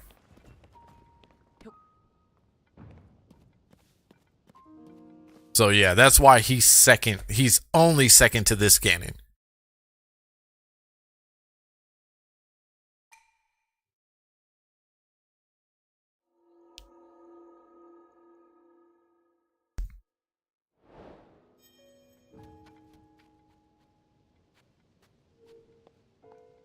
Ganon, you can't. In the first Legend of Zelda, he put the whole world of Hyrule in ruin. The very first Legend of Zelda is everybody hidden in caves, scared for their lives. he rules Hyrule in that one. He has destroyed Hyrule altogether before a story even comes into play. And in Link to the Past, he steals all of the princesses just to open the portal to the Dark World.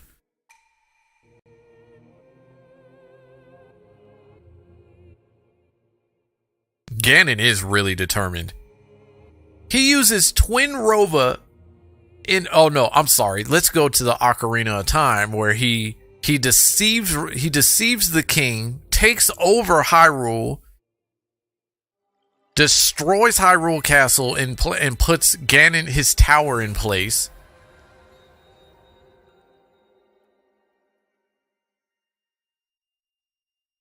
Not Majora's Mask. In Wind Waker, again, he destroys a whole island, puts the whole sea in darkness at one point, kidnaps a bunch of girls that he thinks might be Zelda, or the next incarnation of Zelda, just to unflood the land of Hyrule. Twilight Princess, he kills like 2 sages.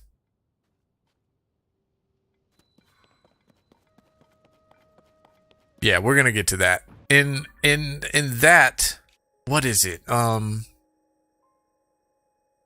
In Twilight Princess, he kills 2 sages. He uses Zant.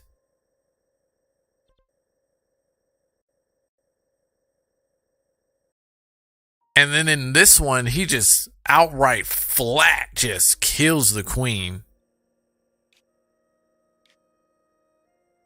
Do we want to count Calamity Ganon? That they say that he gave up his humanity? I didn't even talk about Oracle of Seasons and Ages, where the Twin Rova try to resurrect him by killing off Princess Zelda. And the only way that they can resurrect him after you beat the Twin Rova is is to sacrifice themselves to see his life come back. He uses Vadi.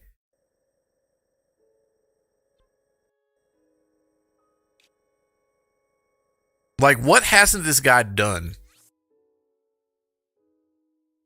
Calamity Ganon is not the same individual? Okay, so then we won't count that.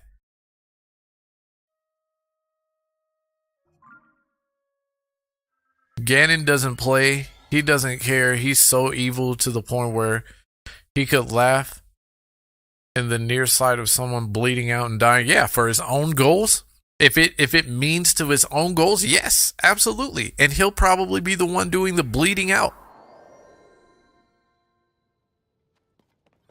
Do we say he's one of the most brutal bad guys in all of gaming history? I think so. I think he's top 5. I think he's top 3. Where is that other one? Oh wow, I'm gonna have to go.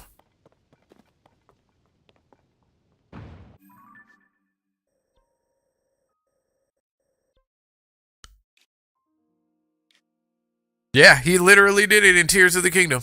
He did it in Twilight Princess and Tears of the Kingdom. Not even close, though? Really? Griffith?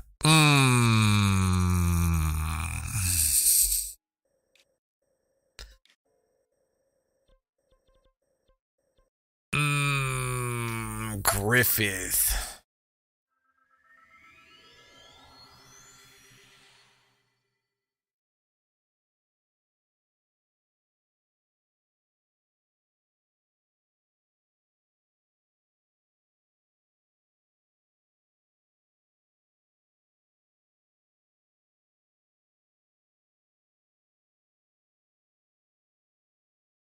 If you're talking Griffith from Berserk, I don't know. I don't know if I can count him.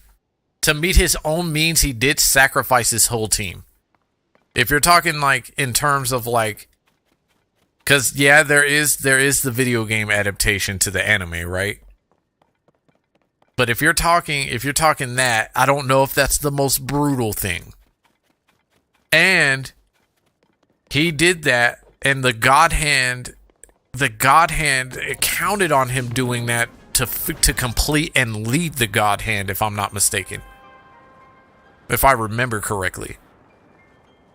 And I mean, there was some pretty brutal stuff in there. Don't get me wrong. There was definitely some brutal stuff. I just don't know if that's the most brutal.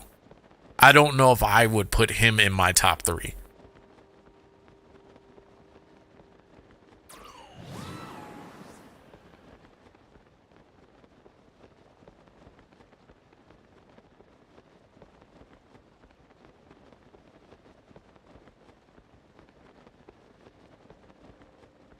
Doesn't change that he did it. Oh, of course not. Of course. It was brutal. If you watch the anime or anything or played the game adaptation to it, it was very, very brutal. I just don't know. But you can't compare a world like Berserk to Hyrule? No. Absolutely not. But in terms of just bad guys in gaming, period, like, who would surpass everybody? Like, I'm not even going to count Sephiroth. Sephiroth, to me, hey, hot take, Sephiroth is overrated. I'm tired of hearing about Sephiroth. He was cool when he came out way back in the day. A 20-foot sword.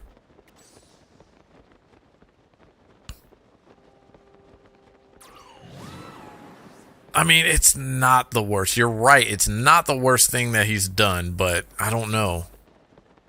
I don't know.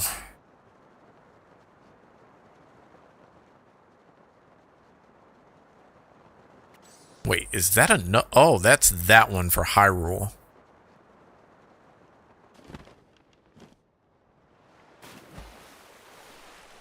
Even if you think about if you uncensor Hyrule.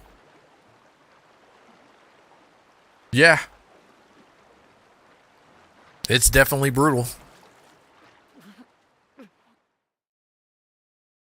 Like I said, Ganon is a beast. But what would be like the best bad guys in like all of games history though? I would definitely put him in the top 3. Because all of his iterations did something dark.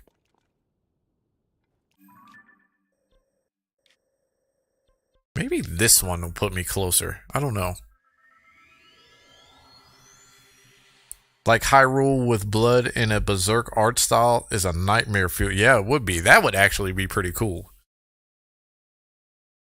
Like to see Ganon in that. Steve?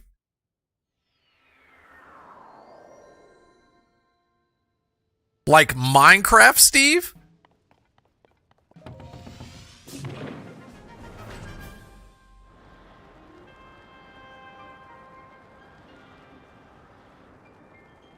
Okay, that does put me a little bit closer.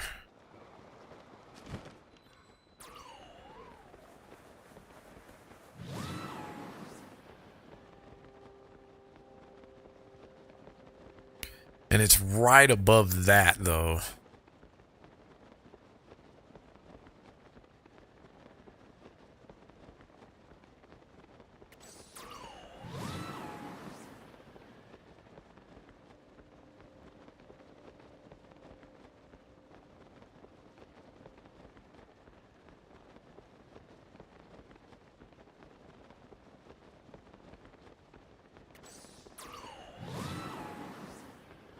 Oh, I don't know if I can make this one. I might have to build something. Is there an island close by?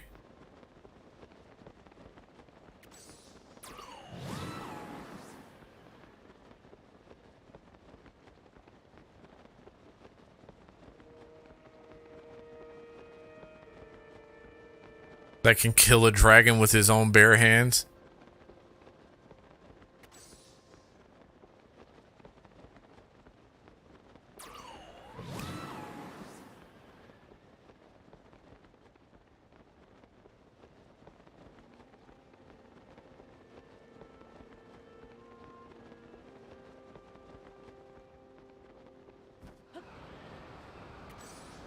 Oh, I gotta find a way to get to that part.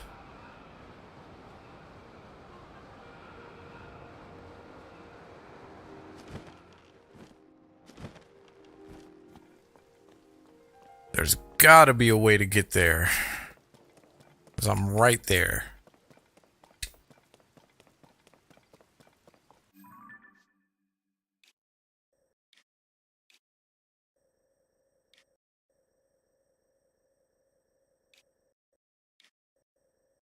And that's really the closest that I can get, huh?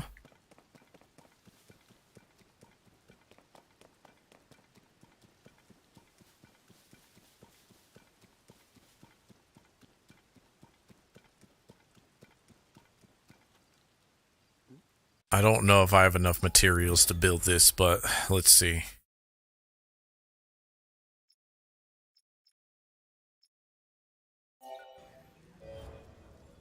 Oh, I do not have enough materials for this. Oh, wait, do I? I actually do. Nope, I do not have enough to build to auto build that. That sucks. However, there is this. Hold on.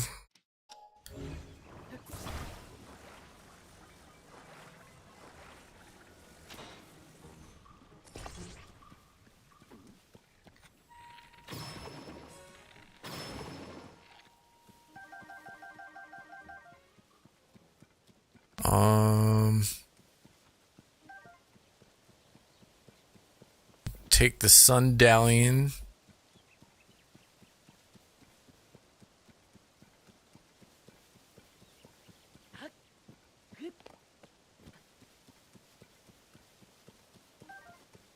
I don't know if it's constantly raining over here.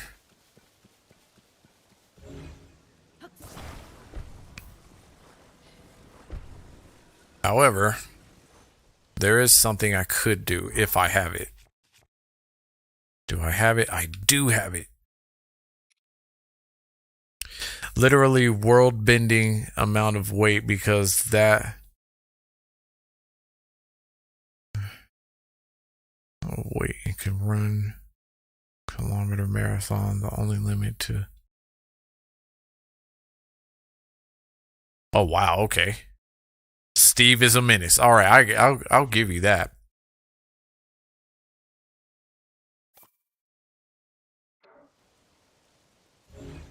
I'll definitely give you that. There's no competition then.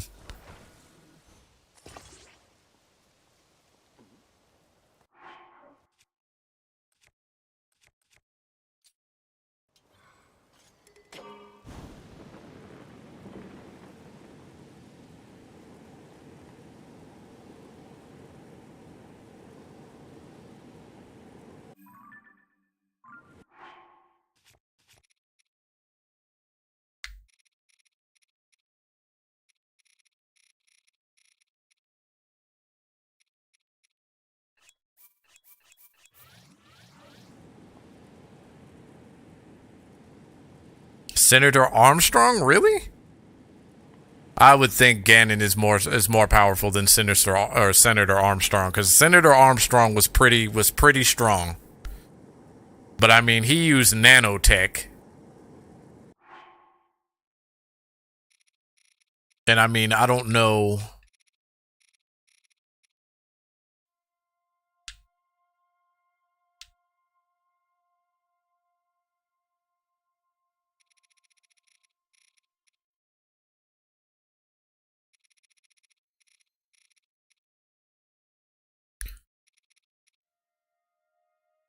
True.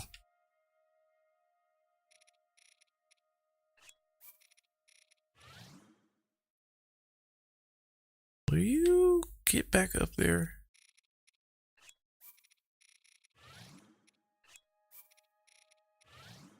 And the Ganon magic he stole, the power he stole, but he still had his own magic too, even before then. Because remember, he's still an incarnation of Demise.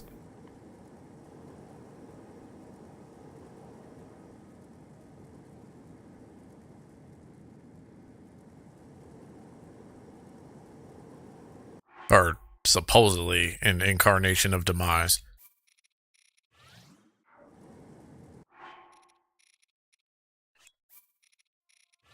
And the only male to be born in the Gerudo tribe is always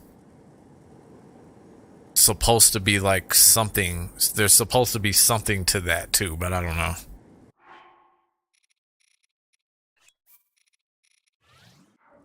Oh, why do I keep doing that?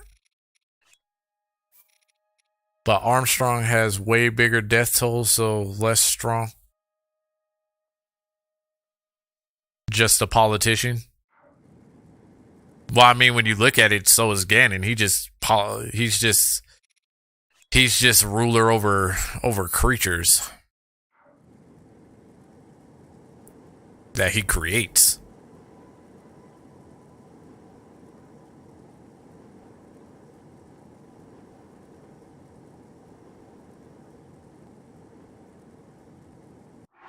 Goodness gracious.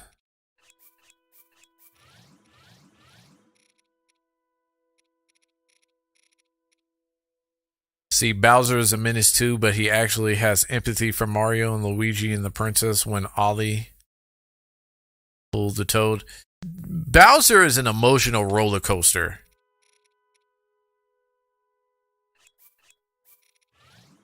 Because even in Odyssey, right? Like Mario Odyssey, like his only goal is to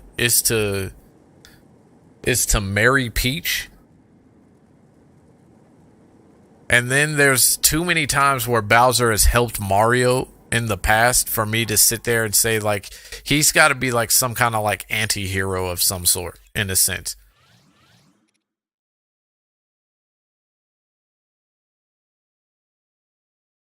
He's an extreme version of a nice guy. Really, really stalkerish.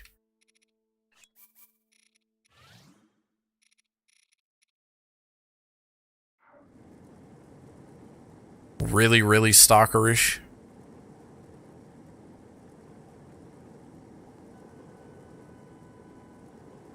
He's helped Mario way too many times. And I mean, like, Bowser has done some extreme stuff, but not like to the extreme of like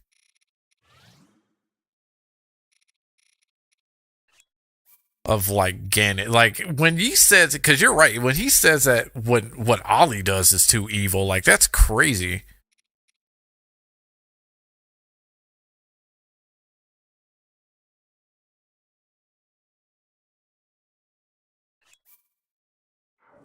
Will we say that he's just like Mario's rival?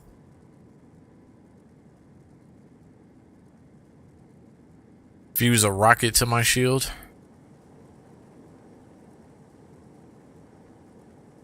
Like he's more of Mario's rival than he is. Oh, wow. All right. I might not make this. Oh, I'm really not about to make this. This is crazy. I wouldn't even know how to get over here. Is there another spot perhaps? Yeah, it looks like there's an island over here that maybe I might be able to do something from. He is a father. He has his own son. He knows I love and care. That is very true.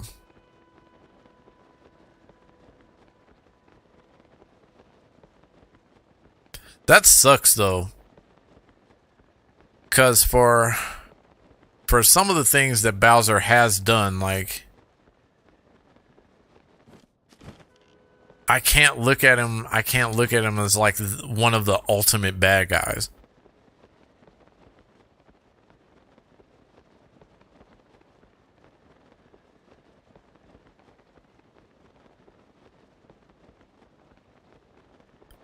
There should be a tower north of the trial. Let me see.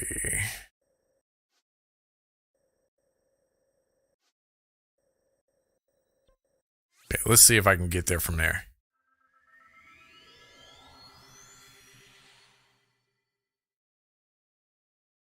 Like I said, Origami King is like the darkest Paper Mario ever. Bowser is more of an enemy king, not an evil king. Fair enough, I could see that.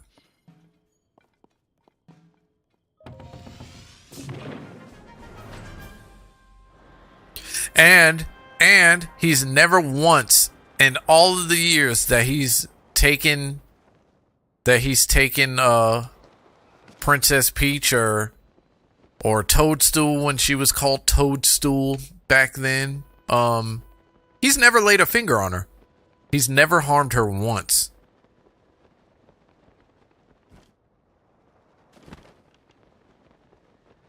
One of my favorite villains in the video game history.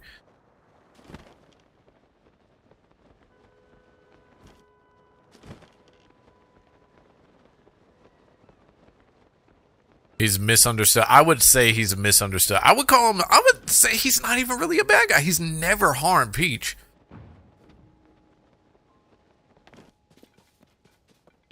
Never in the history of Mario has he ever harmed Peach.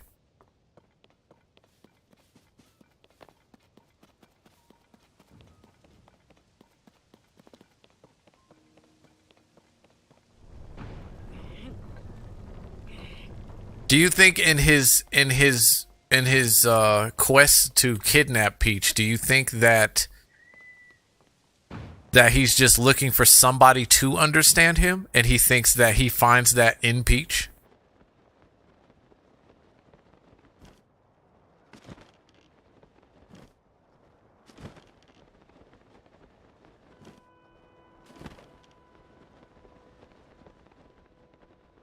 Hold your horses, he's still creepy.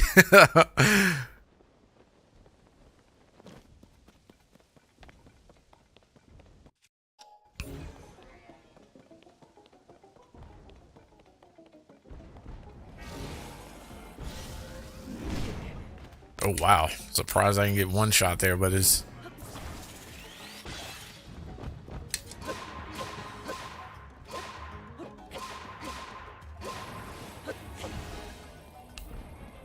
I feel like he feels misunderstood and that he sees that Peach can understand him because she's so nice. That is interesting. And so because of that, like, he doesn't want to lose that.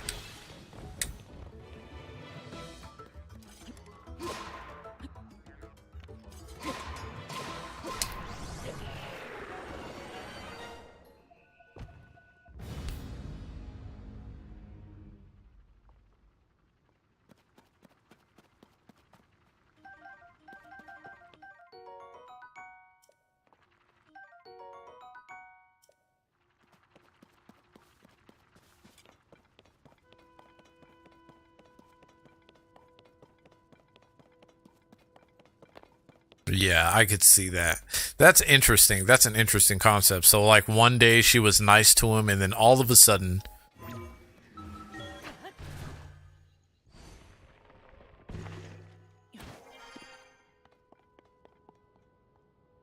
all of a sudden...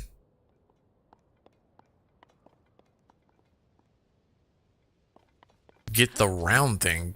What round thing?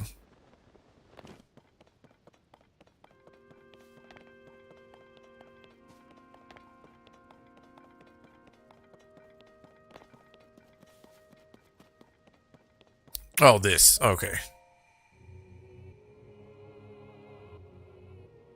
I didn't even see this over here. And where is this at? Of course it is. That's alright. I should be able to... Don't get me wrong. It's still a bad thing that he kidnaps her, but it's also because in Yoshi's Island, Kamek raised baby Bowser and taught him to be evil with Yoshi. So, yeah, right? So not only does he teach him to be easy, but, or to be evil, but, I mean, the guy turned him into a giant hulking monster for like the last fight.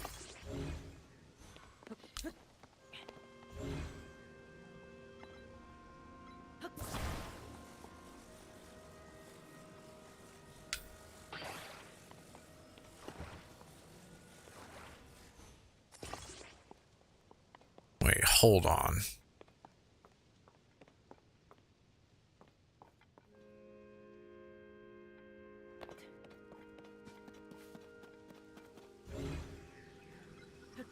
So yeah, Bowser, I don't know.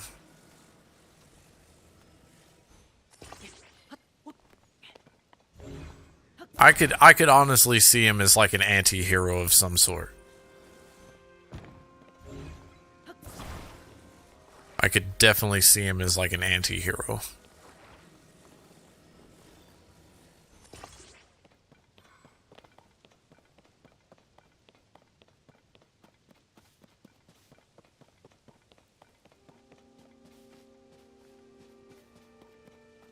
Yeah, that is crazy. Like in the opposite corner, Bowser is raised by Kamek,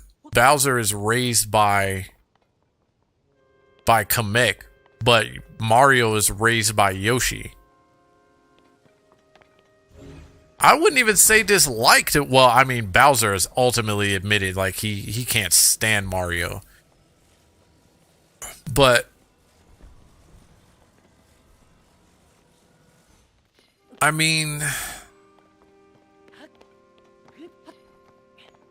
welcome back. I mean, oh wait. Can I actually do this like this?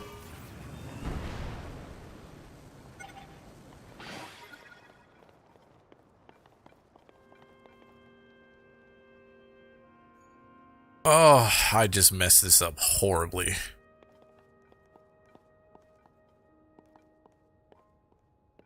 Do I have rockets? Nope, but I have a fan and I have a controller. So I can use that.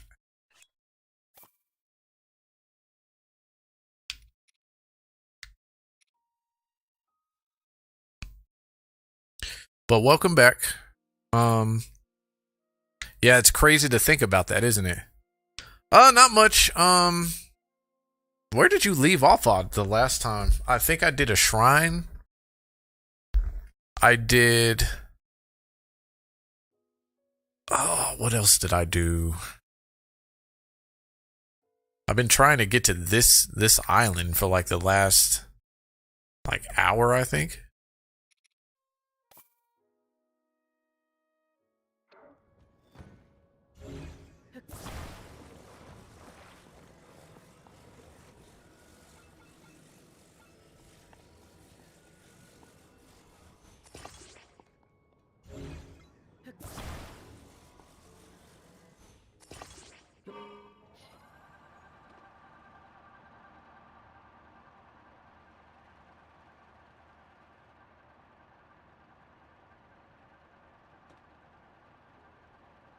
How was your store run? Let me see. Wither is game design boss. This bad game design boss.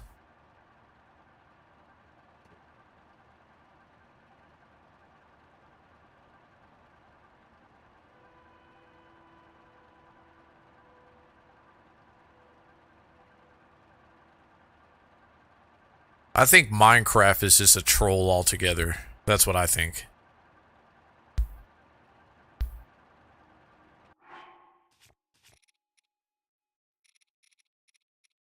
I always considered Minecraft like a troll type game.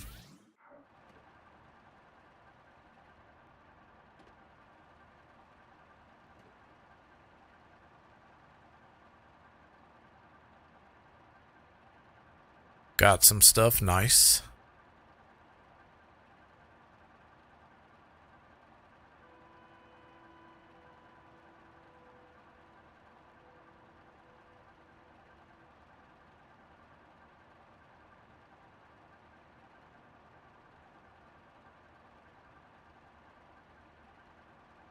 Trying to push this thing up so that I can actually get there. Free falling is more efficient. Yeah, because it's faster, right? And you can actually cover more distance in free falling than in gliding. And in gliding, it feels like it takes like millions of years just to get to where you're trying to get to.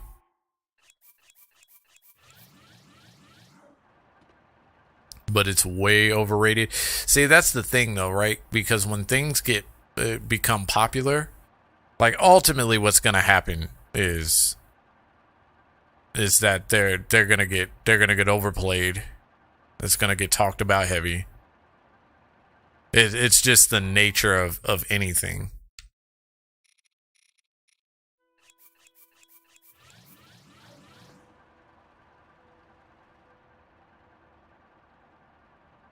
And like Minecraft came out like well over a decade ago, and people are still talking about it. Like it's crazy how much popularity that game has garnered over the years. Even at the beginning, Swine Dive.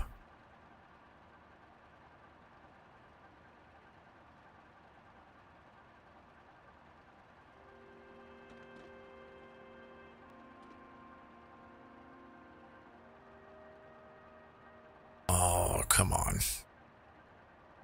It looks like I'm getting closer, but I can't tell because it feels like I'm moving at like snail's pace.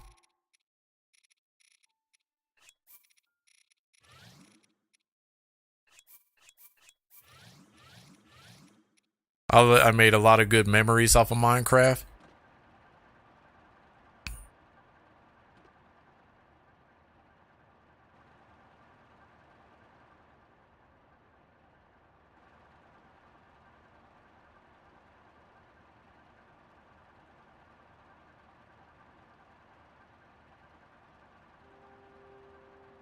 I mean, here's the deal. Who doesn't like a game where you can build whatever you want, right? Like, who doesn't like that? Well, I mean, there's probably plenty of people that doesn't. But who would hear that concept that's open to it and not think, hey, this sounds like a lot of fun? I think that's what garnered this game such high praise as it did when it came out.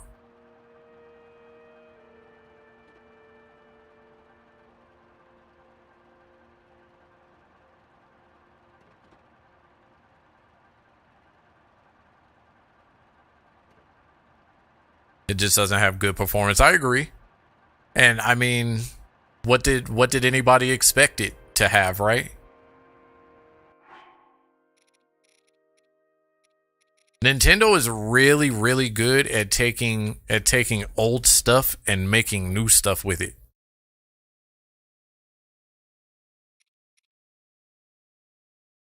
Like they are really good with that.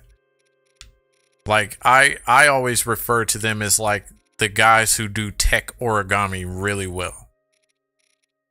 Because, and I mean that to literal terms too, because who could take a Switch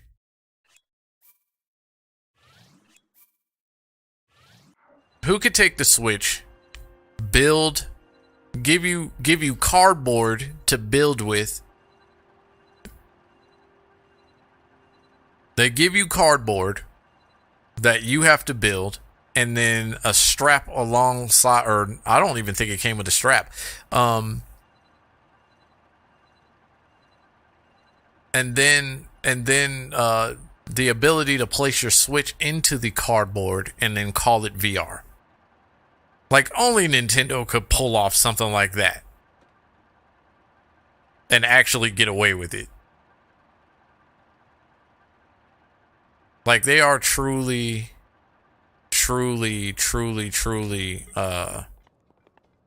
gifted in taking things that are obsolete in the tech realm and making them really good. On top of making creative games, as you said with Origami King, yeah, games like the Origami King. Say what you want about Yoshi's, was it Yoshi's Craft, or I think it is. We're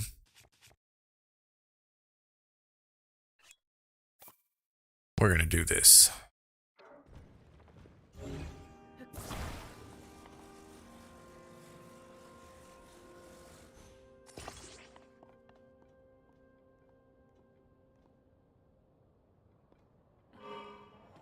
Yeah, you remember that, right?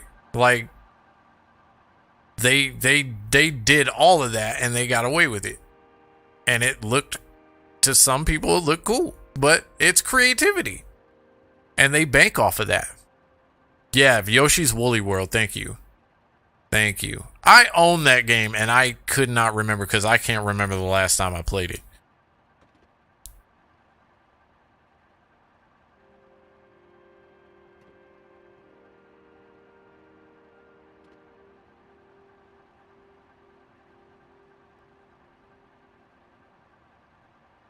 But they're the only company besides like maybe like PC or whatever to experiment with things.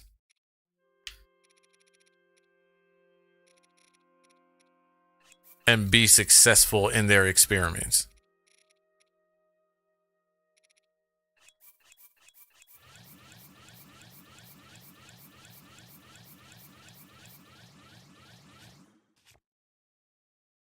Okay, I have to have something. Oh, get me up here faster.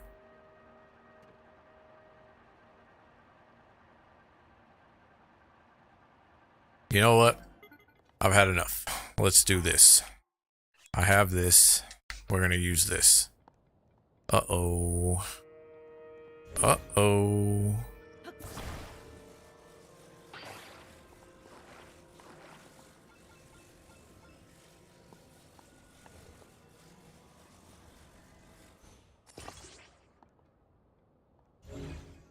If the Switch get to PS5 level of performance, it will never need an upgrade for performance. My only qualm with that is that to get for PS5 to get PS5 performance, you have to change so many settings. And like even with Xbox, like even Xbox does the same thing and it drives me up the wall. Like I love playing on PS5. I haven't touched my Xbox in a while, but I would love to be able to play it.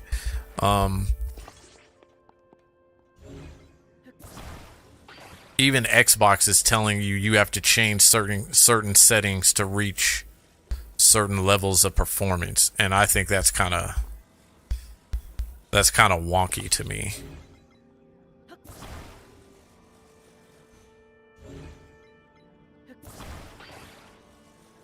So if Nintendo could reach that without without needing to change those said settings, I think that would be pretty cool. Oh my goodness.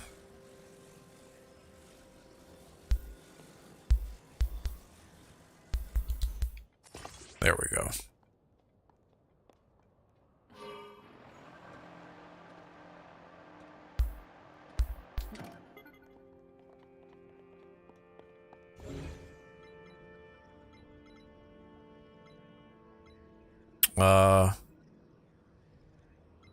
I would argue PC players. PC players, definitely.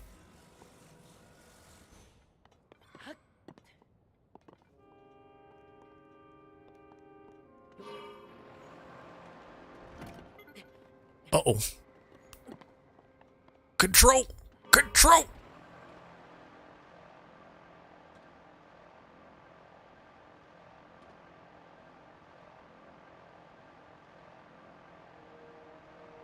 I would say PC players need that.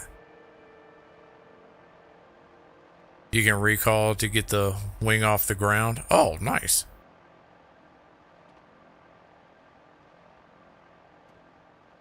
Okay, I think we might get there faster with this. Because whatever that device was doing before is not doing...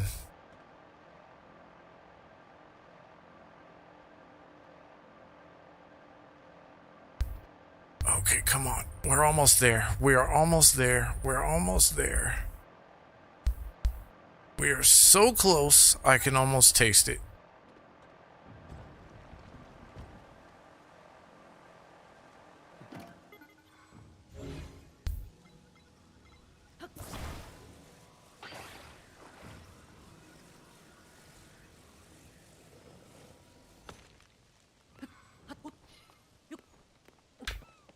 Okay.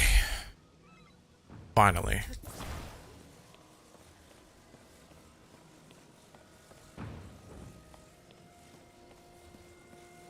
It took me way longer than I wanted it to, but that's alright.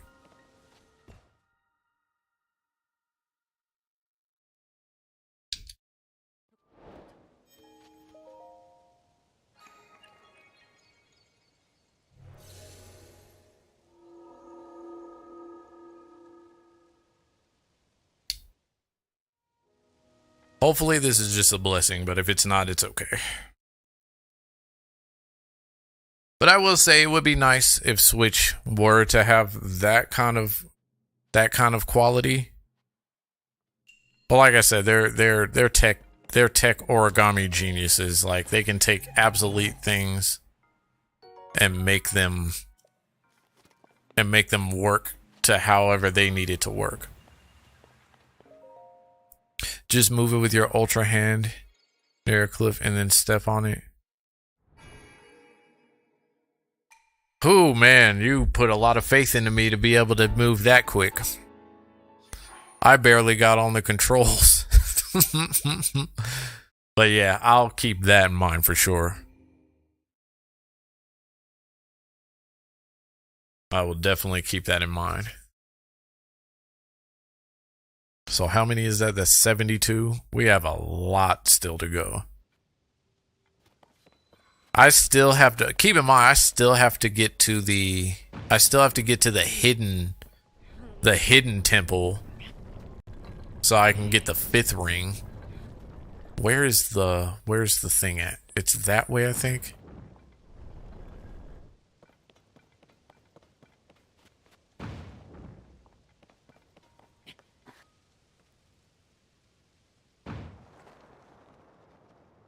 Where's it? Oh, it's this way. Wait, didn't I just beat this guy? I could have swore I just beat this guy.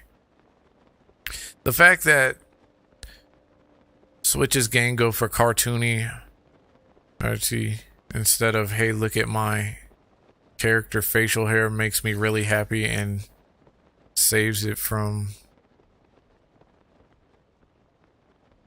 Plus it pushes creativity. See, that's the thing. I wonder if... I seriously believe in the gaming space we finally need to have the conversation of whether or not graphics are all that important in gaming anymore. Because if I play a game that has the greatest graphics in the world, but the game sucks, does it really matter how it looks? Versus if I play a game with really bad graphics, but the game is really good, I would say that says a lot.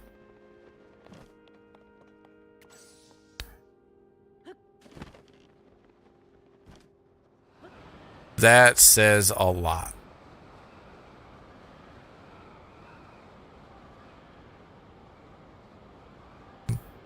That's called real life.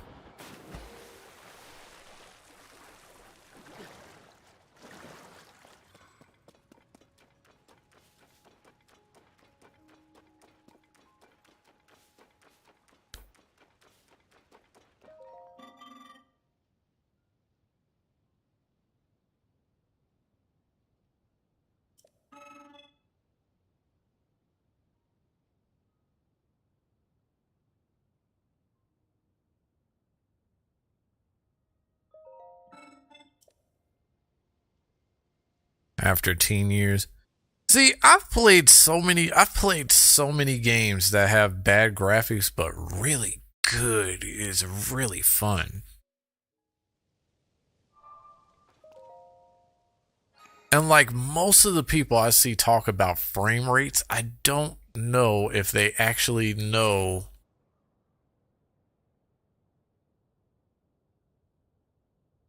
what it is that they're speaking of, or if they're just going off of the rhetoric that they hear from everyone else.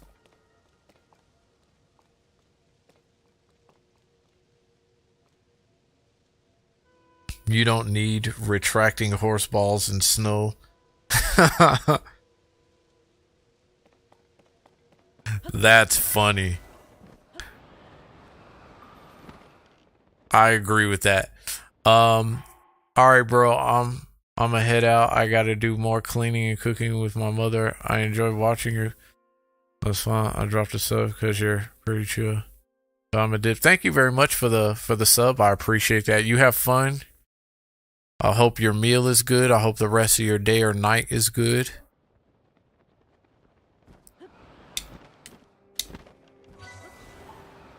Ooh.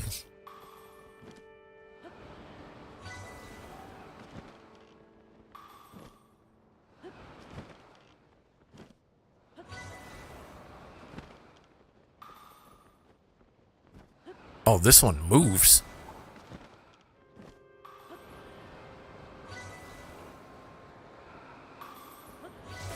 There we go.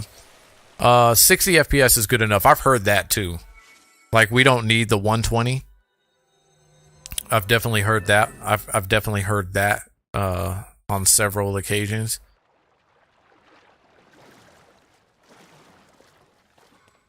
I think if you go beyond that, isn't that like straining to your eyes or something, or you wouldn't even be able to actually tell?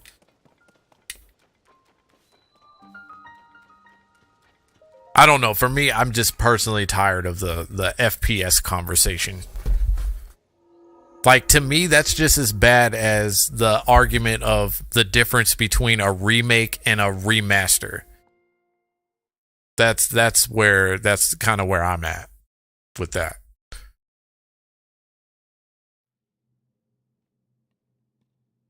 Oh, another one of these.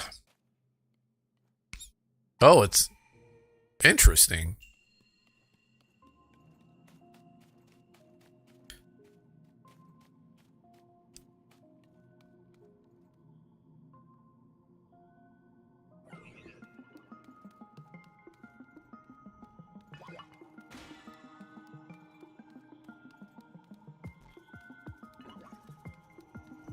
Yeah, I wholeheartedly agree there. Like, it's definitely not a conversation that that I personally am interested in anymore, to say the least. Oh wait, why? I didn't even see what I was supposed to do. Oh well.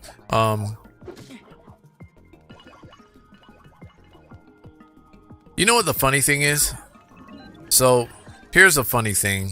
When I watch, and I mean, I can't stand showcases anymore. When I watch showcases, like when I watch, if I were to watch a Sony or a Xbox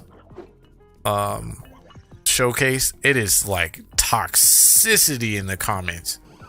It is like super toxic. It's your console sucks, your graphics sucks, your game sucks. Cool, right?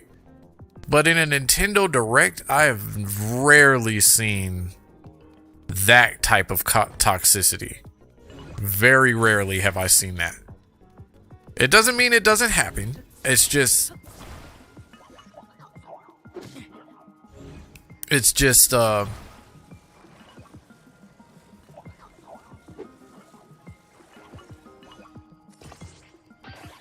oh wow. Okay. This is what we're gonna do.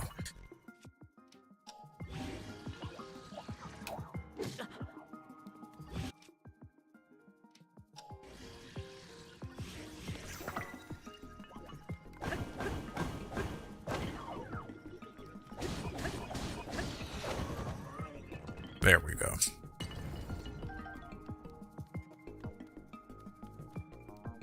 Like, I don't see any, if any talk is being had that I've seen, it's always about the games being announced. That's it.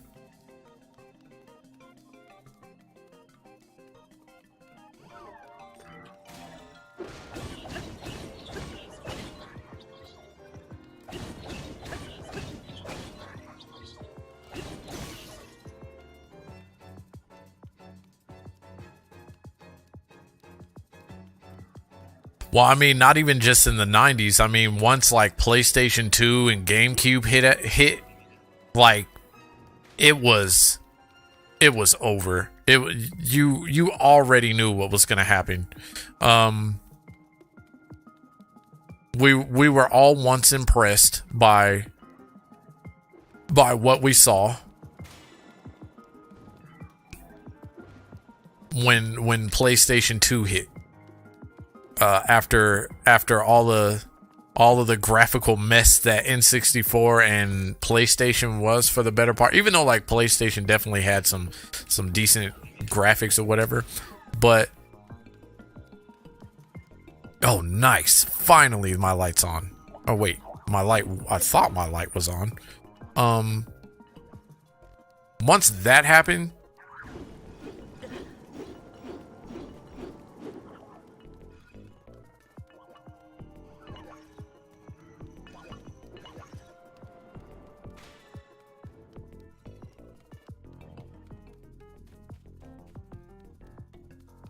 Xbox was truly the end. That's an interesting take.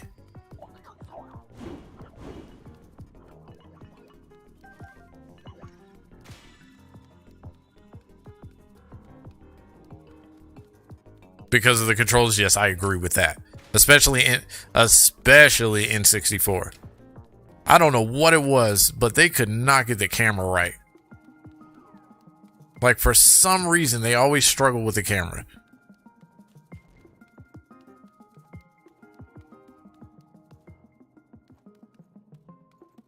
Oh, yeah, especially for 3D games, yes. They are extremely important.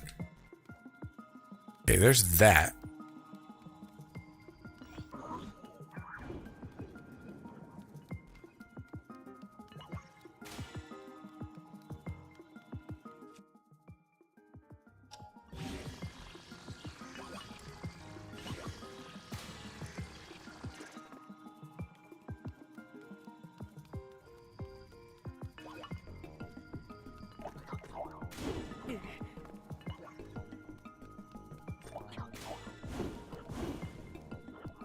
For certain games, so at the time, for certain games, like I'd say like Tomb Raider, I struggled with Tomb Raider back then.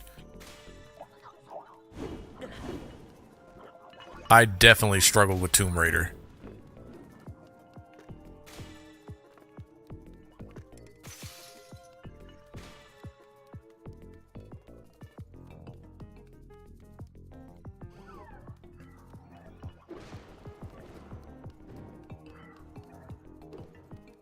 You said bonk the flame emitter? Okay, yeah, let me see if I have anything. Holy crap, really? There is all kinds of stuff I could have been using.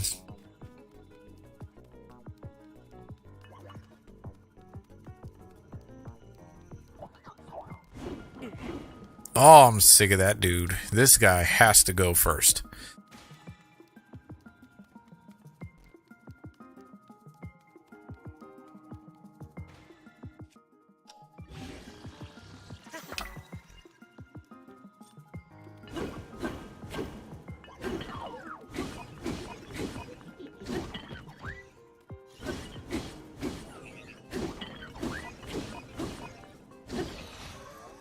Now we can pick up his weapon and then we can go to work now.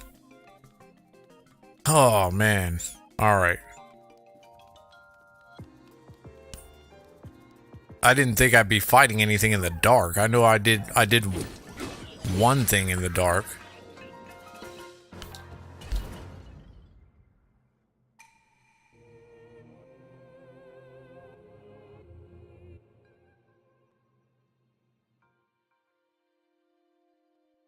Yeah, that seems to be the one thing that they still struggle with to this day. Like, Xbox has one pattern that they're good at nowadays. They're good at...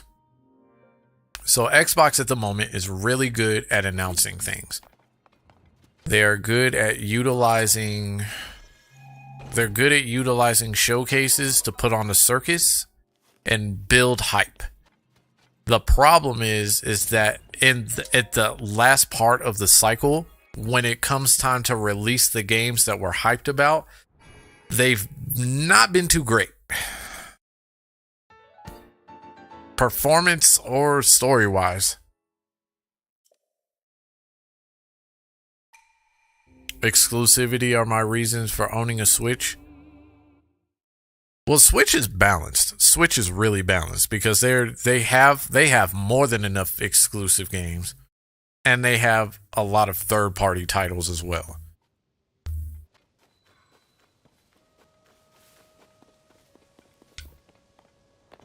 So they're really balanced. Whereas because my reasoning for playing Xbox originally was for online play. My reasoning for PlayStation was for their exclusivity. And my reason for Switch is to just veg out on video games.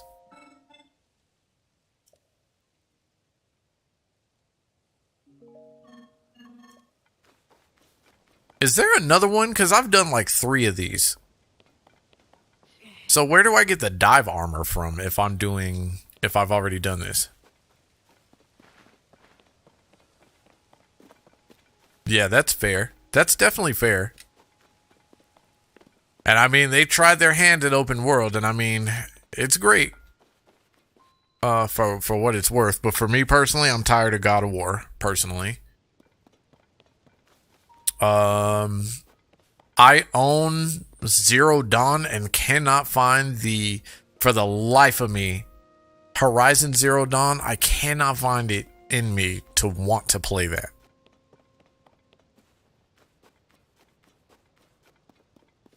You need to do it a second time? Okay, that makes sense. But yeah, I can't find it in me to play Horizon Zero Dawn, so I have no reason to sit there and purchase Horizon Forbidden West. And both times that Horizon games came out, they let Sony left them to dry. The first time they hung them out to dry to Breath of the Wild. The second time a Horizon game came out, they got hung out to dry by Elden Ring.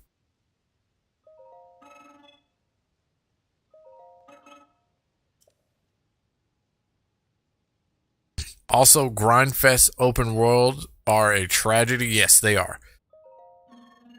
I think that's my issue with a lot of Ubisoft games. I think that's why they're not so great, right? Because it just feels like you're doing real life stuff, too much real life in a video game. Oh, did I actually hit that? I think I did. Like, how much reality do you actually need in a video game?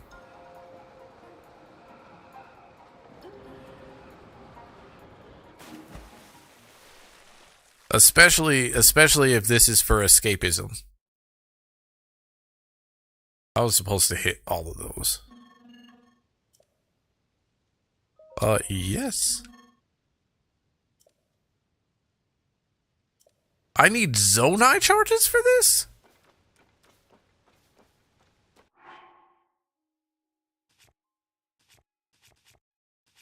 Oh, you have got to be kidding me. Okay.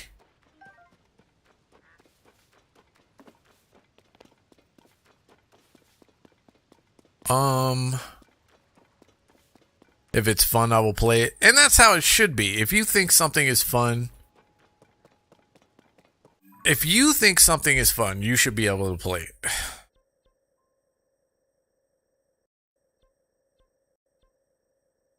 Without issue. I need to find some Zonai charges.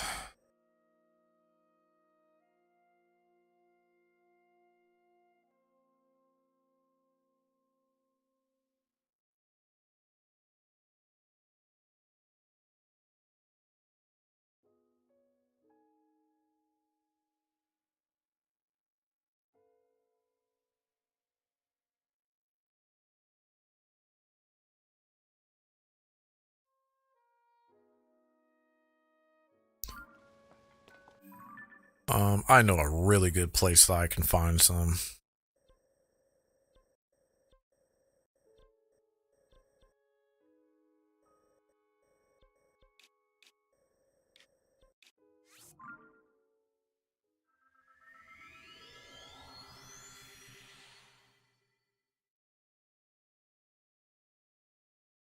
Yeah, I don't like grindy stuff. And if I ever do play something really grindy, I have to be really in the mood for it. I definitely have to be in the mood for it. Yeah, I didn't get that one circle. That's what I needed. I needed that circle. I gotta go to the bathroom. I'll be right back.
All right. Let's see. You good, Tommy? Tears of the Kingdom is a grind, but it's fun. It's not a painful, repetitive grind. That's the interesting part, right? Because it's not. It's actually one of the more creative open worlds, and I think part of the reason for that is that it's not a bloated world. Like, the world isn't like super bloated with 50 billion things to do, so that you get the lazy, repetitive side quests or whatever. Like, it leaves, like, in every shrine, there's something different to do.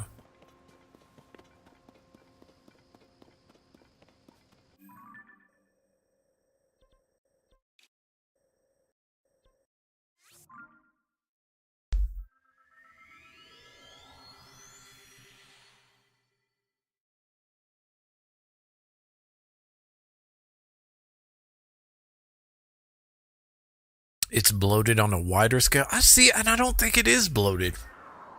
Like, not if you compare this version of open world to like, say, what's a really good one?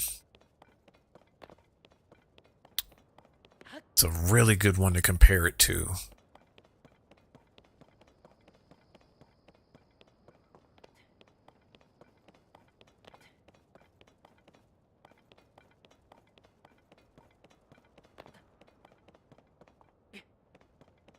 Yeah.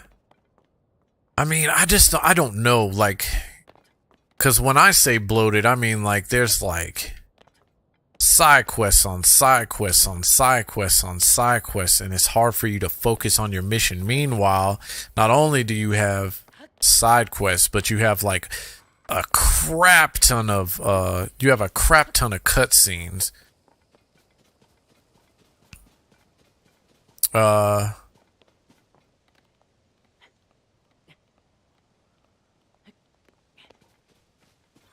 Not Cyberpunk. I don't know if I see. That's a tough one for me, because I thought Cyberpunk was okay, even with the graphical mishaps at the beginning, and it wasn't really all that repetitive, but it was definitely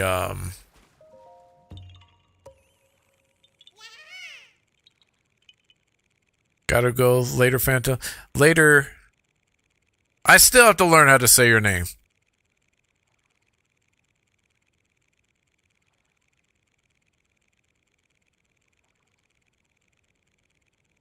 Kauzaya? I'm butchering it. I'm so sorry. So, AC Origins? Yeah, kinda, I guess. I actually, that was one of the other, that was one of the other games that I actually enjoyed. That one and Odyssey, but you have to be in the mood. You have to be in the mood for that. You have to catch me in a good mood for that. Like Valhalla, never happened.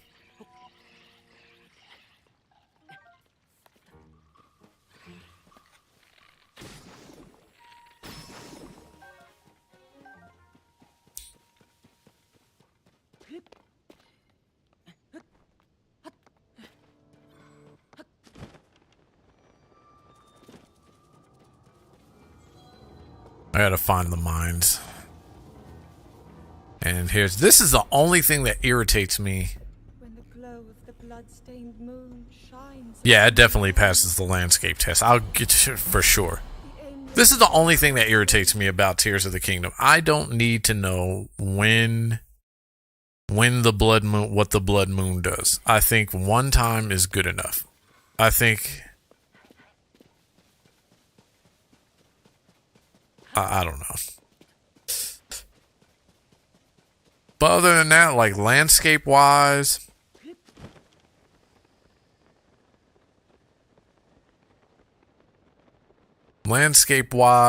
I mean,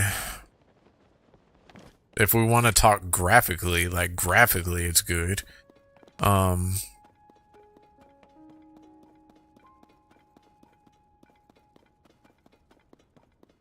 Man, what is this?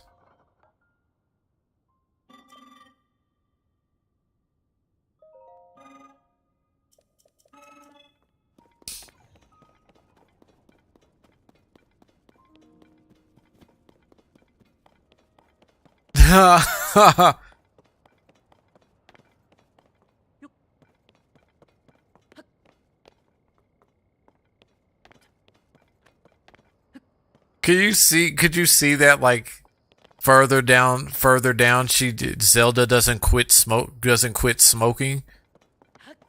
So then all of a sudden you get the voice of every night on the blood moon, the creatures arise. Like she's talking with one of those like machines.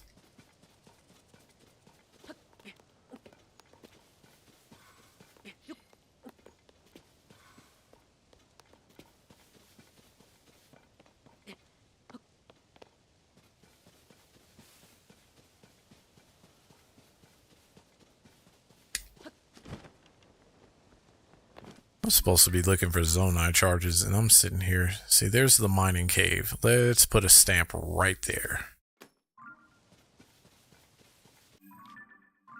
I'm facing in that direction.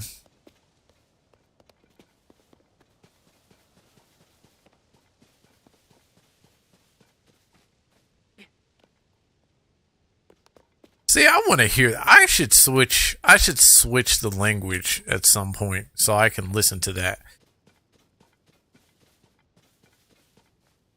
Why does it seem like? Because this is like the highest point.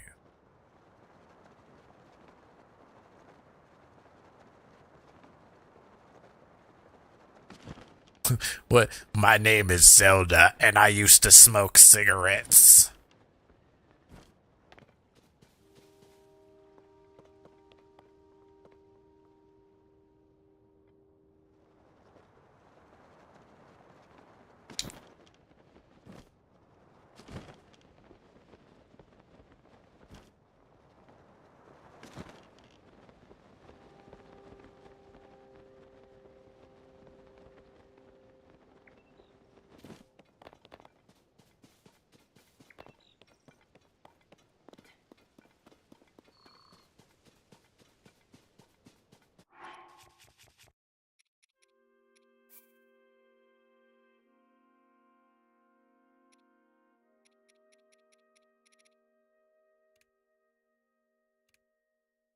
Oh, nope, we just want that. Alright, we're gonna listen to this.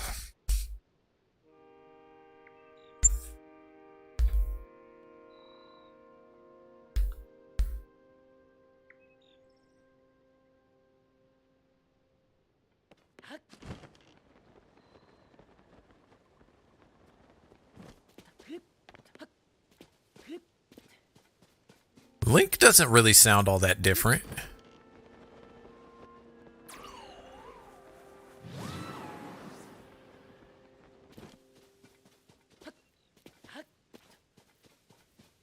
Well, I guess he shouldn't sound different because he doesn't really talk anyway, right?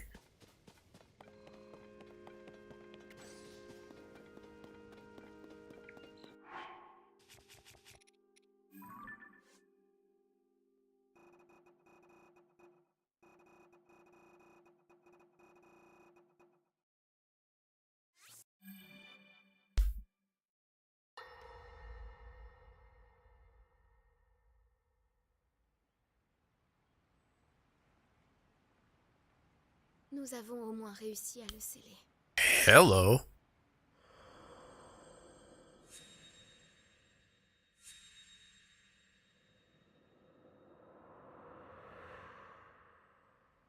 Mais Link, puissant comme il est, je crains que tu ne puisses pas le vaincre.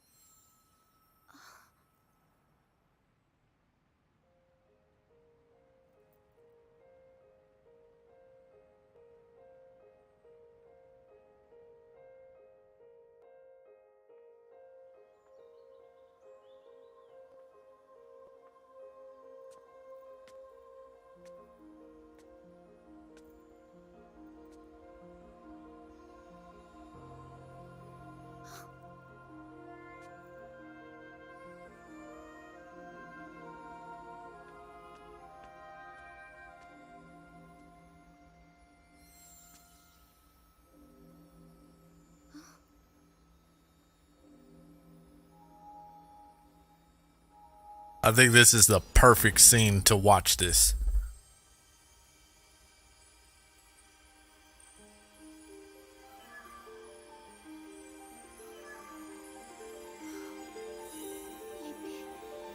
L'épée de légende.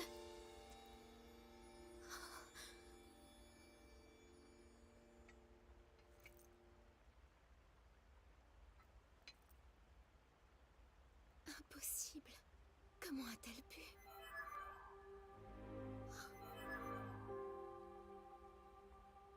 Link est en vie. La déesse soit louée. This sounds very sexually driven. Que vous êtes venu à moi à travers le temps.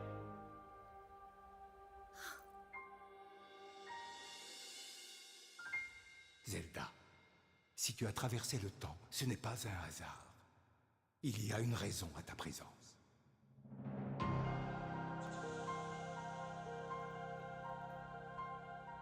Je pense pouvoir vous aider. Oui. En fait, je suis la seule à pouvoir le faire. Ainsi, nous parviendrons à le vaincre.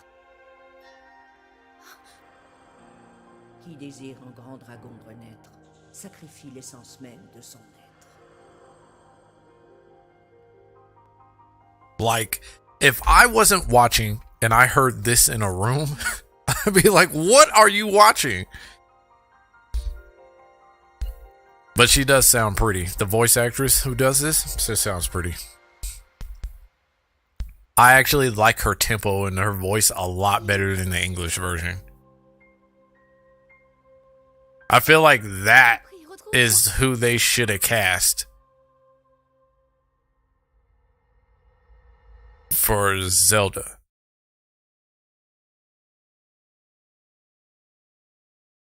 Like, not somebody who sounds like they need to be in Shady Pines. No, don't go to the title screen.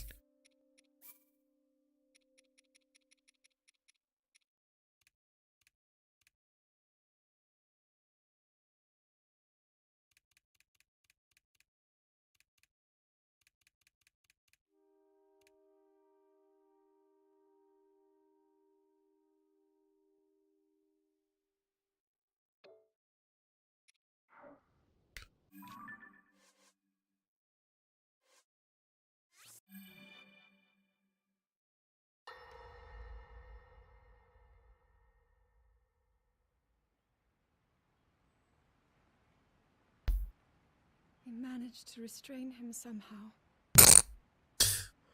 Oh, I can't unsee it. I can't unsee it now. But Link, I am not sure you'll be able to stop him.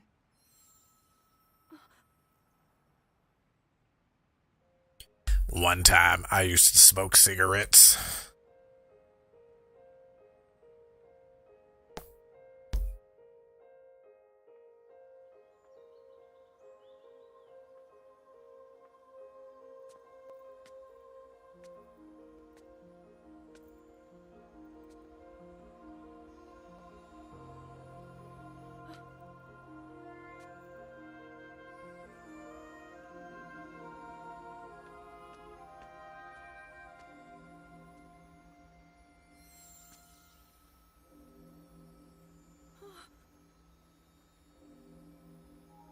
You want to see it in Spanish next?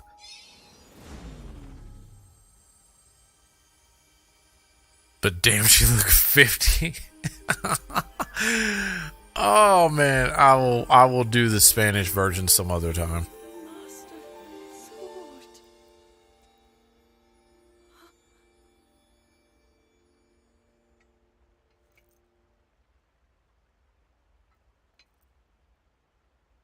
How is the Master Sword? Like, ever since you said that now, I can't unsee it. Like, I can't unhear it now.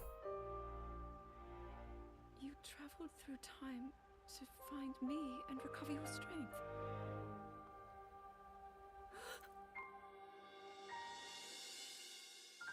Zelda, I believe there is a reason you were sent to us. It has to mean something.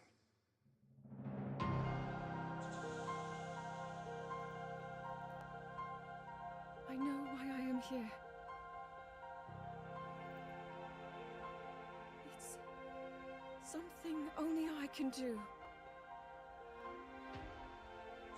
We will finally stop him. To become an immortal dragon is to lose oneself.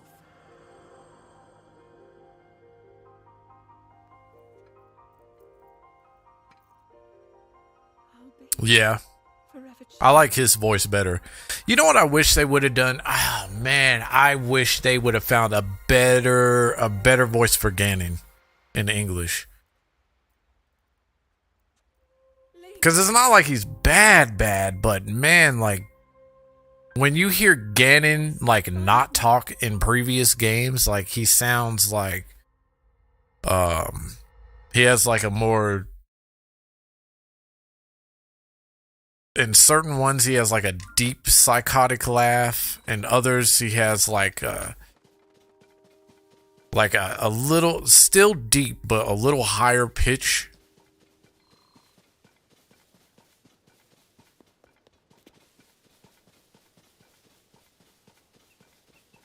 Here, let's... Oops, wrong one.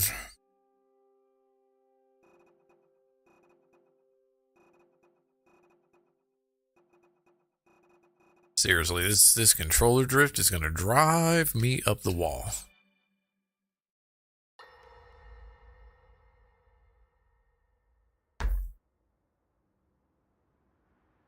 Queen Sonia!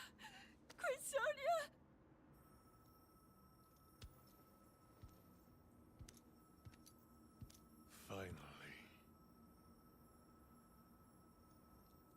Finally, it is mine!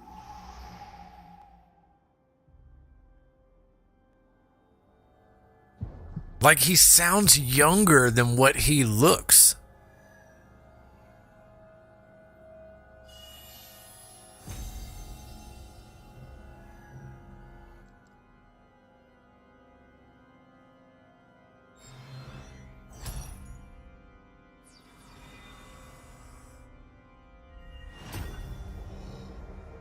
I can feel my strength surging.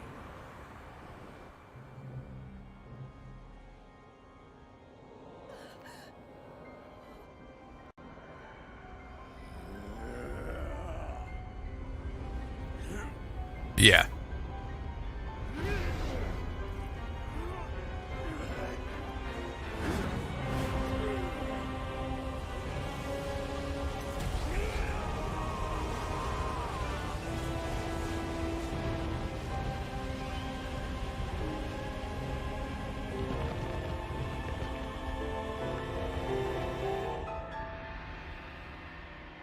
Clip your nails, bro.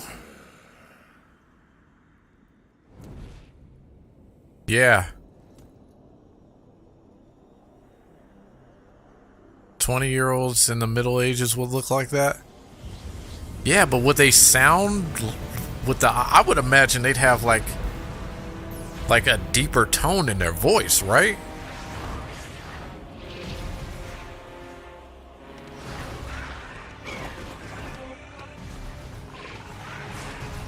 Like, he looks like he should have a more empowering voice. I know, right? Like, clip your toenails. Clip your toenails, bro. I just feel like he should have a deeper, more empowering voice.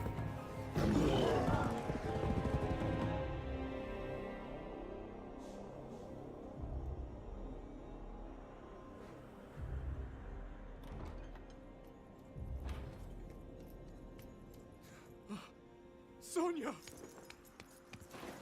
You were too late, Rauru. You took for granted the godlike power you had in your hand. Like, even when he tries to do it, it doesn't sound right. You squandered. As for her, He sounds goofy. first victim of your arrogance. You tried to control me, Rauru, and you will die knowing that you failed. And Queen Sonia needs you!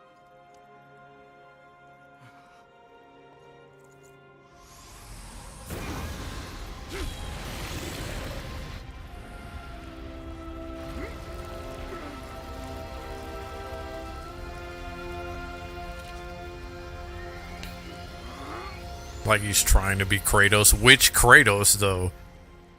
Because, I mean, there's the T.C. Carson Kratos, and then there's the, I cannot think, Christopher Judge Kratos.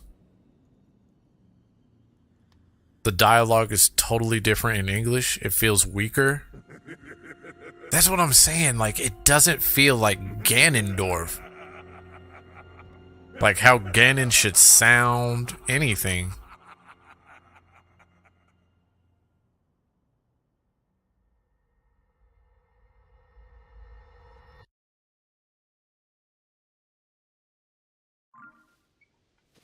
I mean, it's not really a big gripe, but he's not Carson Kratos, I guess. That's a hard one. The fact that they found somebody to even replace that, to replace him, is amazing to me. Christopher Judge's voice is really good. Don't get me wrong. It's a really good voice. But if I hear Zeus, just as you said, if I hear Zeus, wow, there's stuff I missed up here. If I hear Zeus called by either one of them, then I'm going for the first one. I can't get over the smoker, Zelda. Yeah, I can't unsee it now. It's not something that you can unsee, right? Where is the mine? Is this... I could have swore it just came from here.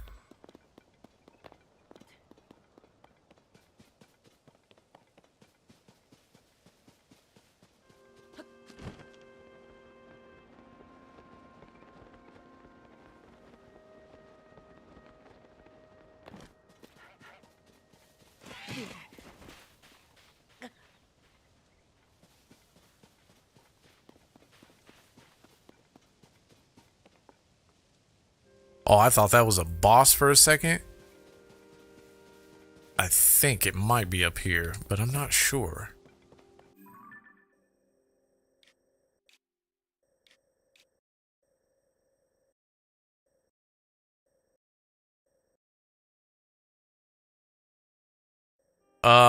There's not all of them.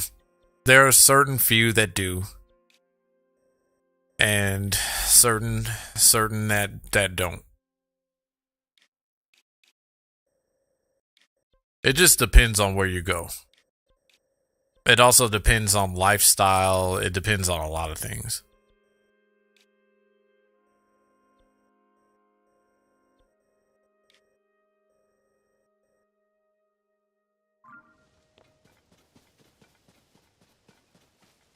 I would say it's probably no different anywhere else, right? Like everybody has like a different type of lifestyle. Like, for instance, if you're like a smoker or something, like your voice will definitely change over time.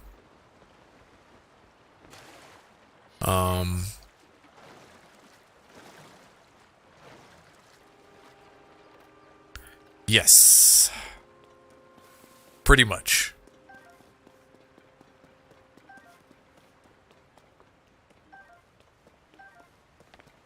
I can tell you, even in Breath of the Wild, I did not like the voice. It was annoying.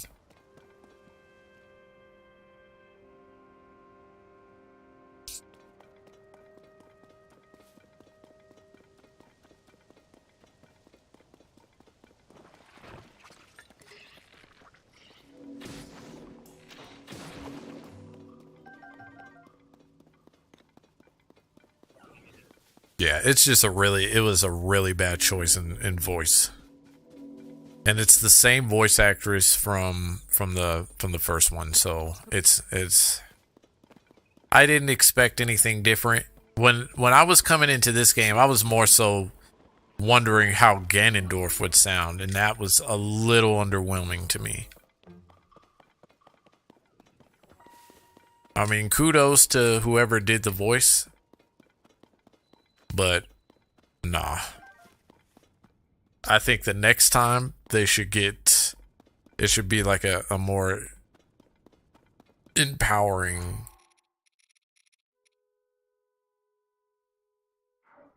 Wait, which boss is that? Where do you see a boss on the platform at?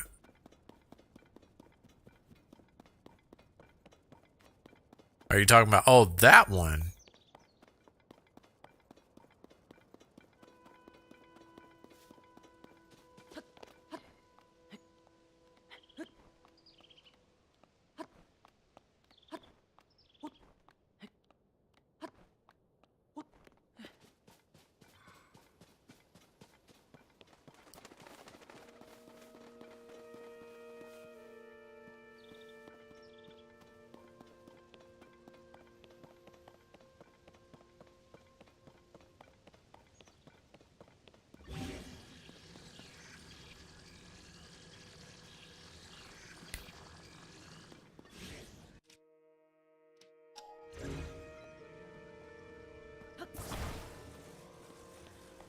I agree. He should sound like a beast. He should sound like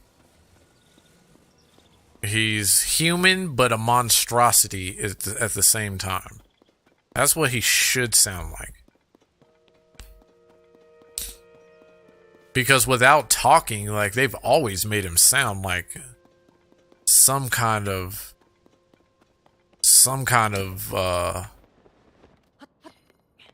diabolical. Probably, yeah. Oh, don't do that. That's not what I wanted. This is what I wanted.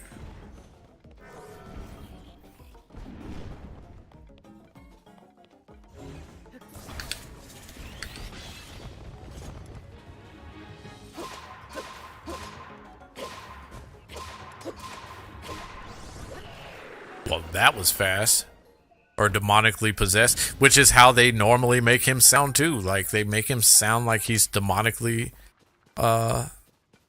possessed a lot of the time, especially in Wind Waker. Wind Waker, he has like the most psychotic laugh ever heard made by Ganondorf. That is the most psychotic laugh made by him.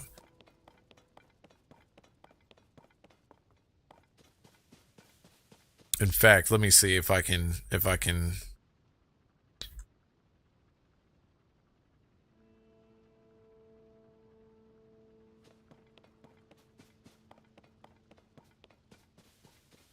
Where's the core? Is this the core? What am I even supposed to do with this thing?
See, that's what I expect to hear when I hear Ganondorf.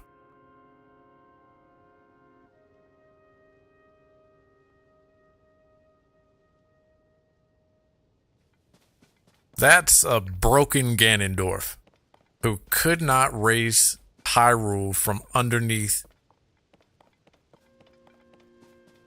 Who could not raise Hyrule from underneath the oceans. That's what I expect to hear. Something like that.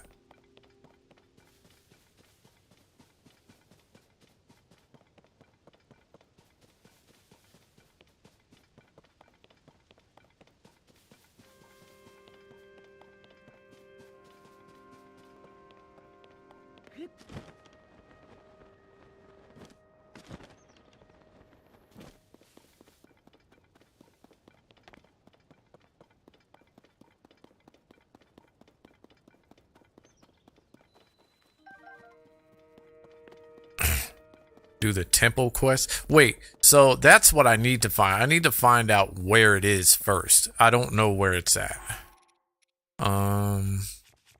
Give me my glowy pants.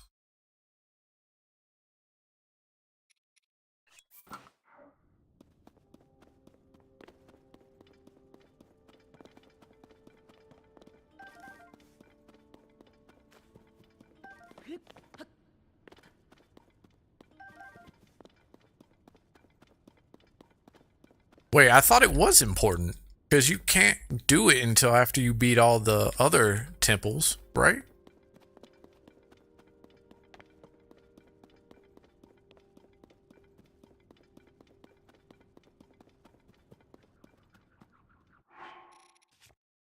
Let me change.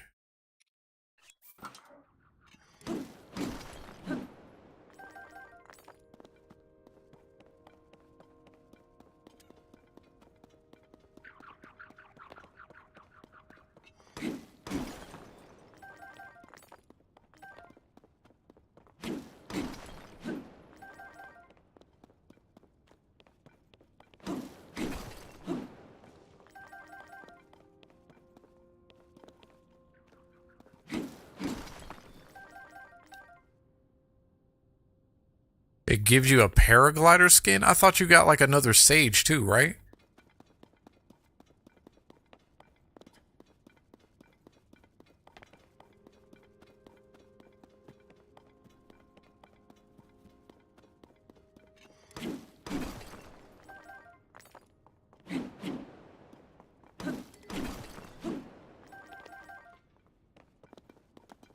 You said it's goofy.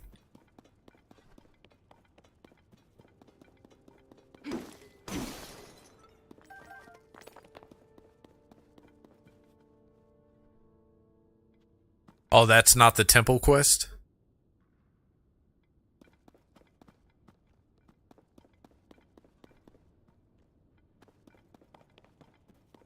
Oh, it's completely unrelated? Gotcha. That's what I need to find. I have to find that one.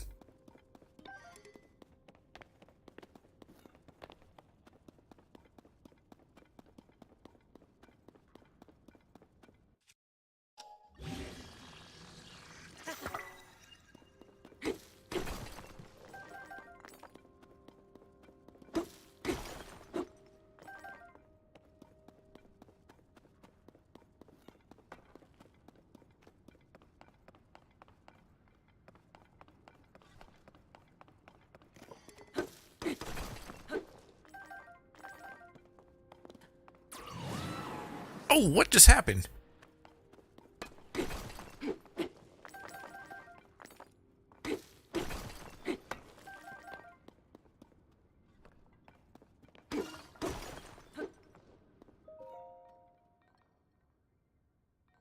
Let me just pull out my PayPal.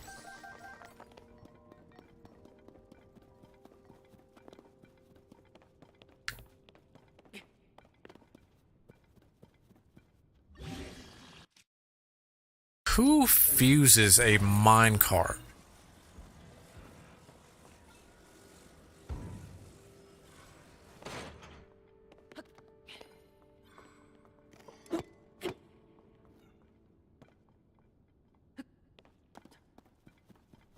Oh, is that more that I missed?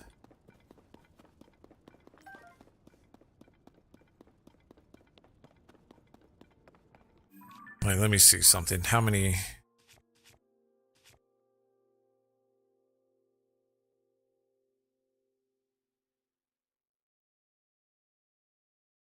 Please throw a few Lumo seeds because we can't see shit. Good on your shield.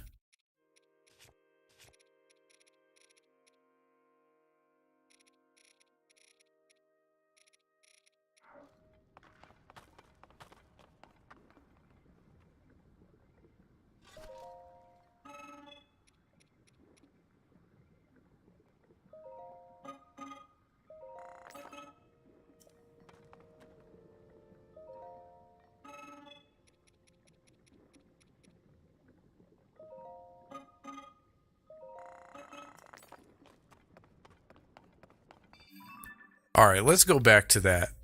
Man, because I was not expecting to...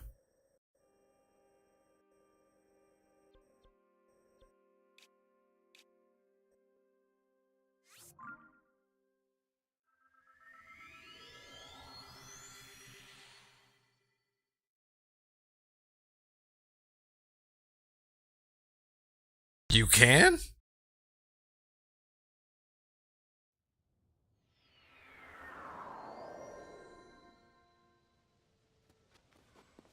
I was unaware of that. Okay, where are you at, little robo dude?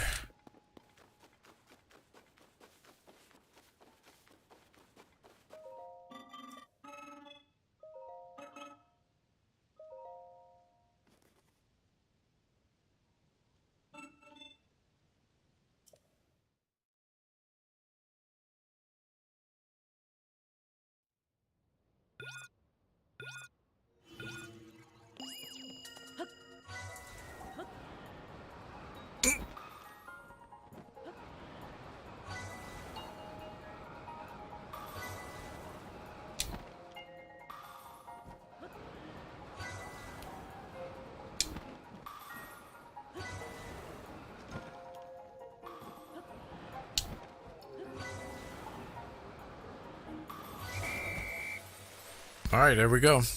Yeah, how do you do it?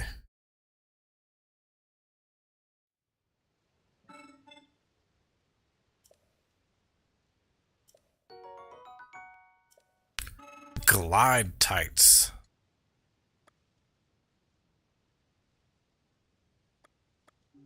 I'll pass, because I want to do the other ones now. What is that? That's the water shrine.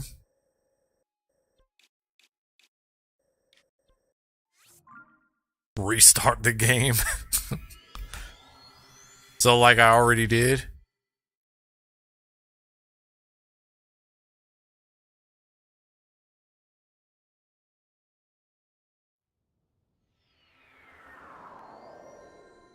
Oh, there's 3 in the depths? Well, I have to travel there at some time anyway, so...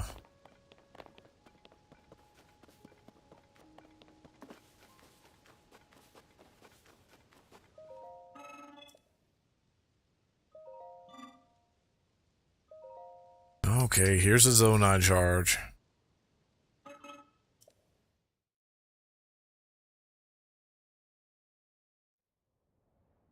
Oh, okay, that's pretty cool.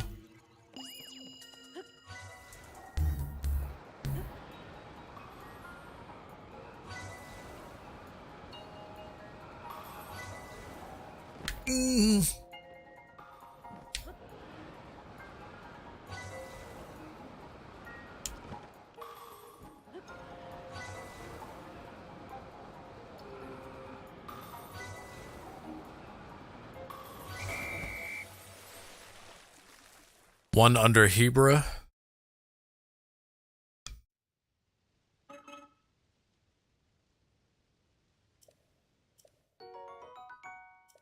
Oh, you get a whole mask too? Okay, I gotta find the last one that I did.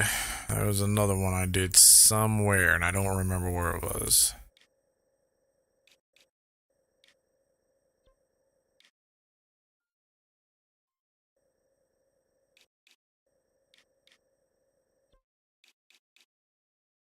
This is the one I did. Okay.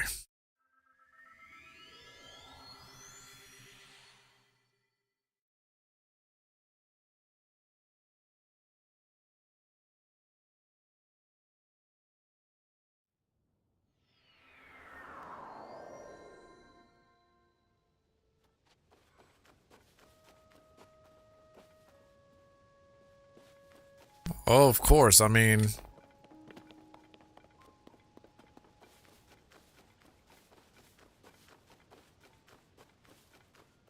Stuff on your face for better aerodynamics, right? Aerodynamics, right? Aerodynamics, ha!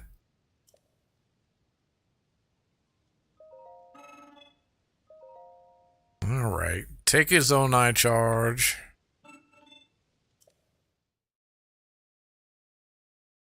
Well, at least I'm doing the easiest one last.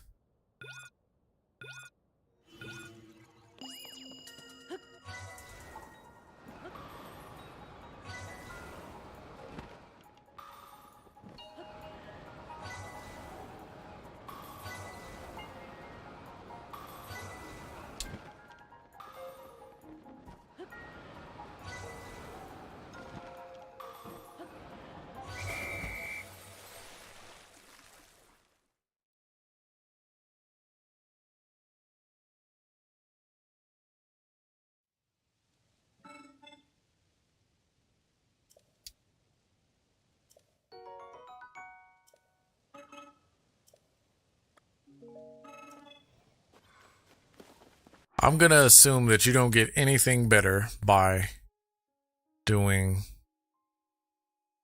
what is this, glide shirt, equip now, glide tights.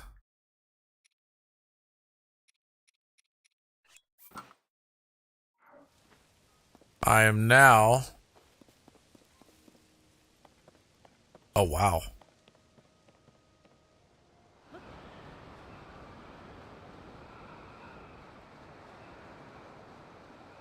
Oh, yep, I like it. Of course, I was not supposed to do that.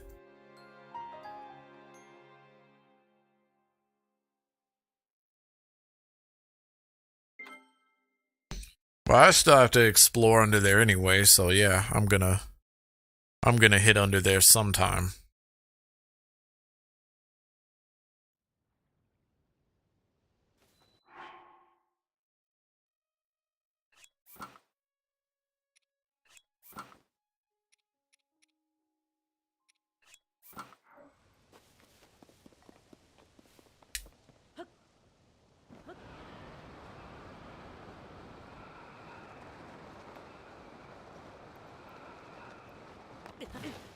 Oh, I still die? When you upgrade it 2 times? Okay. I do like it though. It's pretty cool.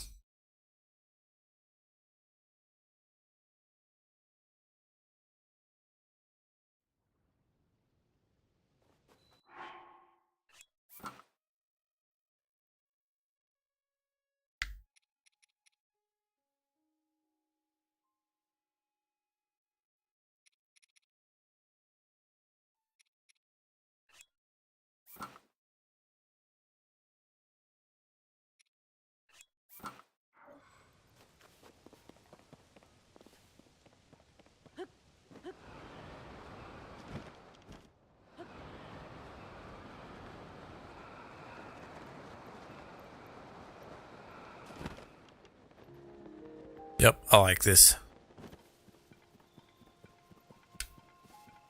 Actually,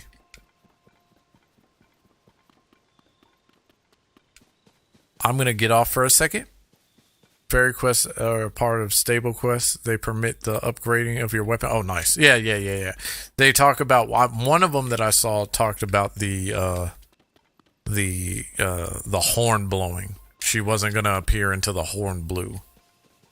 So I gotta look out for that. But I'm gonna get off real quick so I can take a quick break.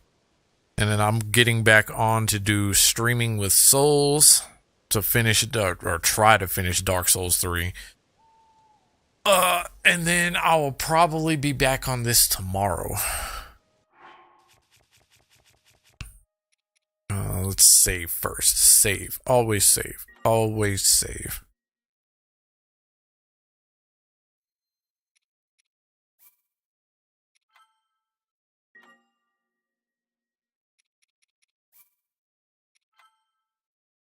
I will be back on in a few. I gotta stretch, do some stuff, and then I will come back and we will be on Dark Souls 3. Goodbye for a second. Indeed. Thank you all for the subs for this round. Thank you all for the likes. I appreciate everybody's company. Oh, hey, look. And I'm just about to get off for a second. I'm going to take a quick break and then I'm going to get on Souls.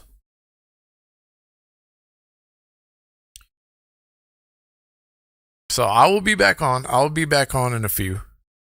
But thank you all. I enjoy your company always. Much love to you all. I'll see you in a few.